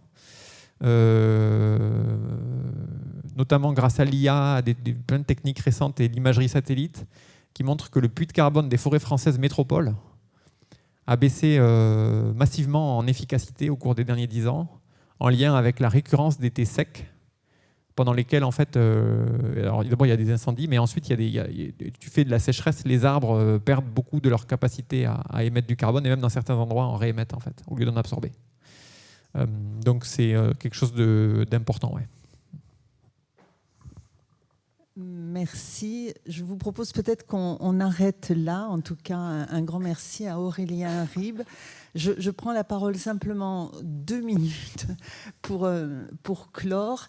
Vous rappelez donc que nous partons pour un marathon de conférences sur la question des transitions sur l'année 2024-2025, comme l'a dit tout à l'heure Clara, que c'est une initiative commune au CODEV et à la Direction générale aux transitions, représentée ici par Nathalie Berthollier, qu'on a besoin de vous, que vous remplissiez le petit papier, parce que comme vous l'avez vu sur le document de présentation, il y a une quinzaine de thématiques. On voudrait, dans ce cycle-là, passer en revue les différentes facettes des enjeux de transition pour, y compris, montrer la complexité, les interactions, et vous nous y avez déjà bien initié. Donc, dans les thèmes, il y a peut-être des choix de questions qui vous intéressent plus que d'autres. Donc, n'hésitez pas à le faire savoir. Vous dire d'ores et déjà que pour 2024, il y a une prochaine conférence sur les îlots de chaleur urbains qui se tiendra donc dans un lieu qui vous sera communiqué ultérieurement, mais qui aura lieu le 26 juin à 18h. Et c'est Julia Hidalgo directrice de recherche au CNRS, qui est une ingénieure qui travaille beaucoup avec Météo France, mais qui est aussi quelqu'un qui connaît bien les sciences humaines et sociales, et qui reviendra donc à la fois sur l'état des lieux, quel état des lieux peut-on faire des îlots de chaleur urbains dans notre métropole, et puis quelles sont les politiques d'adaptation qui sont développées et avec quels effets. Vous dire que de septembre à décembre, nous organiserons très probablement 3 autres conférences, que dans les thèmes qui ont été pour le moment retenus, mais susceptibles d'évoluer en fonction aussi de vos retours, importera sur s'agit-il vraiment de transition, c'est-à-dire est-ce que c'est vraiment le bon mot, ou est-ce qu'il s'agit plutôt de rupture, de quelle nature. Donc revenir aussi sur des enjeux et une terminologie qui euphémise éventuellement ce qui est en cause. Nous organiserons aussi une conférence sur la question de la justice sociale. Vous savez que c'est une question fondamentale. Il n'y aura pas de transition si il n'y a pas le souci de l'équité sociale, de la justice sociale et d'une contribution bien proportionnée à l'impact carbone des uns et des autres. Et nous n'avons pas le même impact carbone par nos modes de vie. Et puis, bien sûr, revenir sur la question de l'eau, dont on a vu l'importance pour notre région. Et comme vous le verrez, il y a toute une série d'autres thèmes sur l'alimentation, la biodiversité, les transports, l'agriculture, le ZAN, etc. Donc n'hésitez pas, parce que pour le moment, sur 2025, la programmation n'est pas faite. Donc n'hésitez pas, à remplir le petit papier, on en a besoin, à nous faire part de vos interrogations, de vos demandes aussi, des thèmes que vous voudriez voir abordés en priorité. En tout cas, un grand merci à vous. La conférence a fait l'objet d'une captation, donc la captation sera mise à disposition, et nous avons pour ambition, avec Nathalie Berthollier, au terme de ce cycle, d'éditer un livret qui reprendra des synthèses des conférences et également qui reviendra sur les questions et les réponses qui ont été formulées. Merci à vous, et donc à très bientôt, j'espère, en tout cas au 26 juin.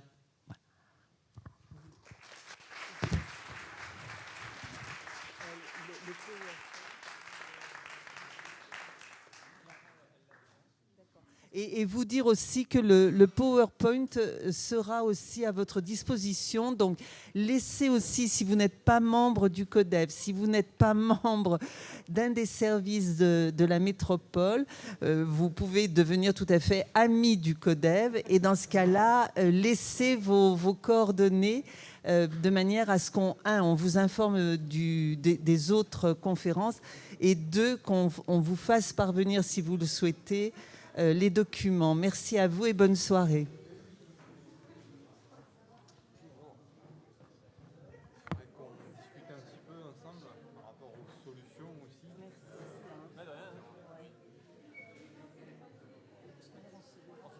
Merci.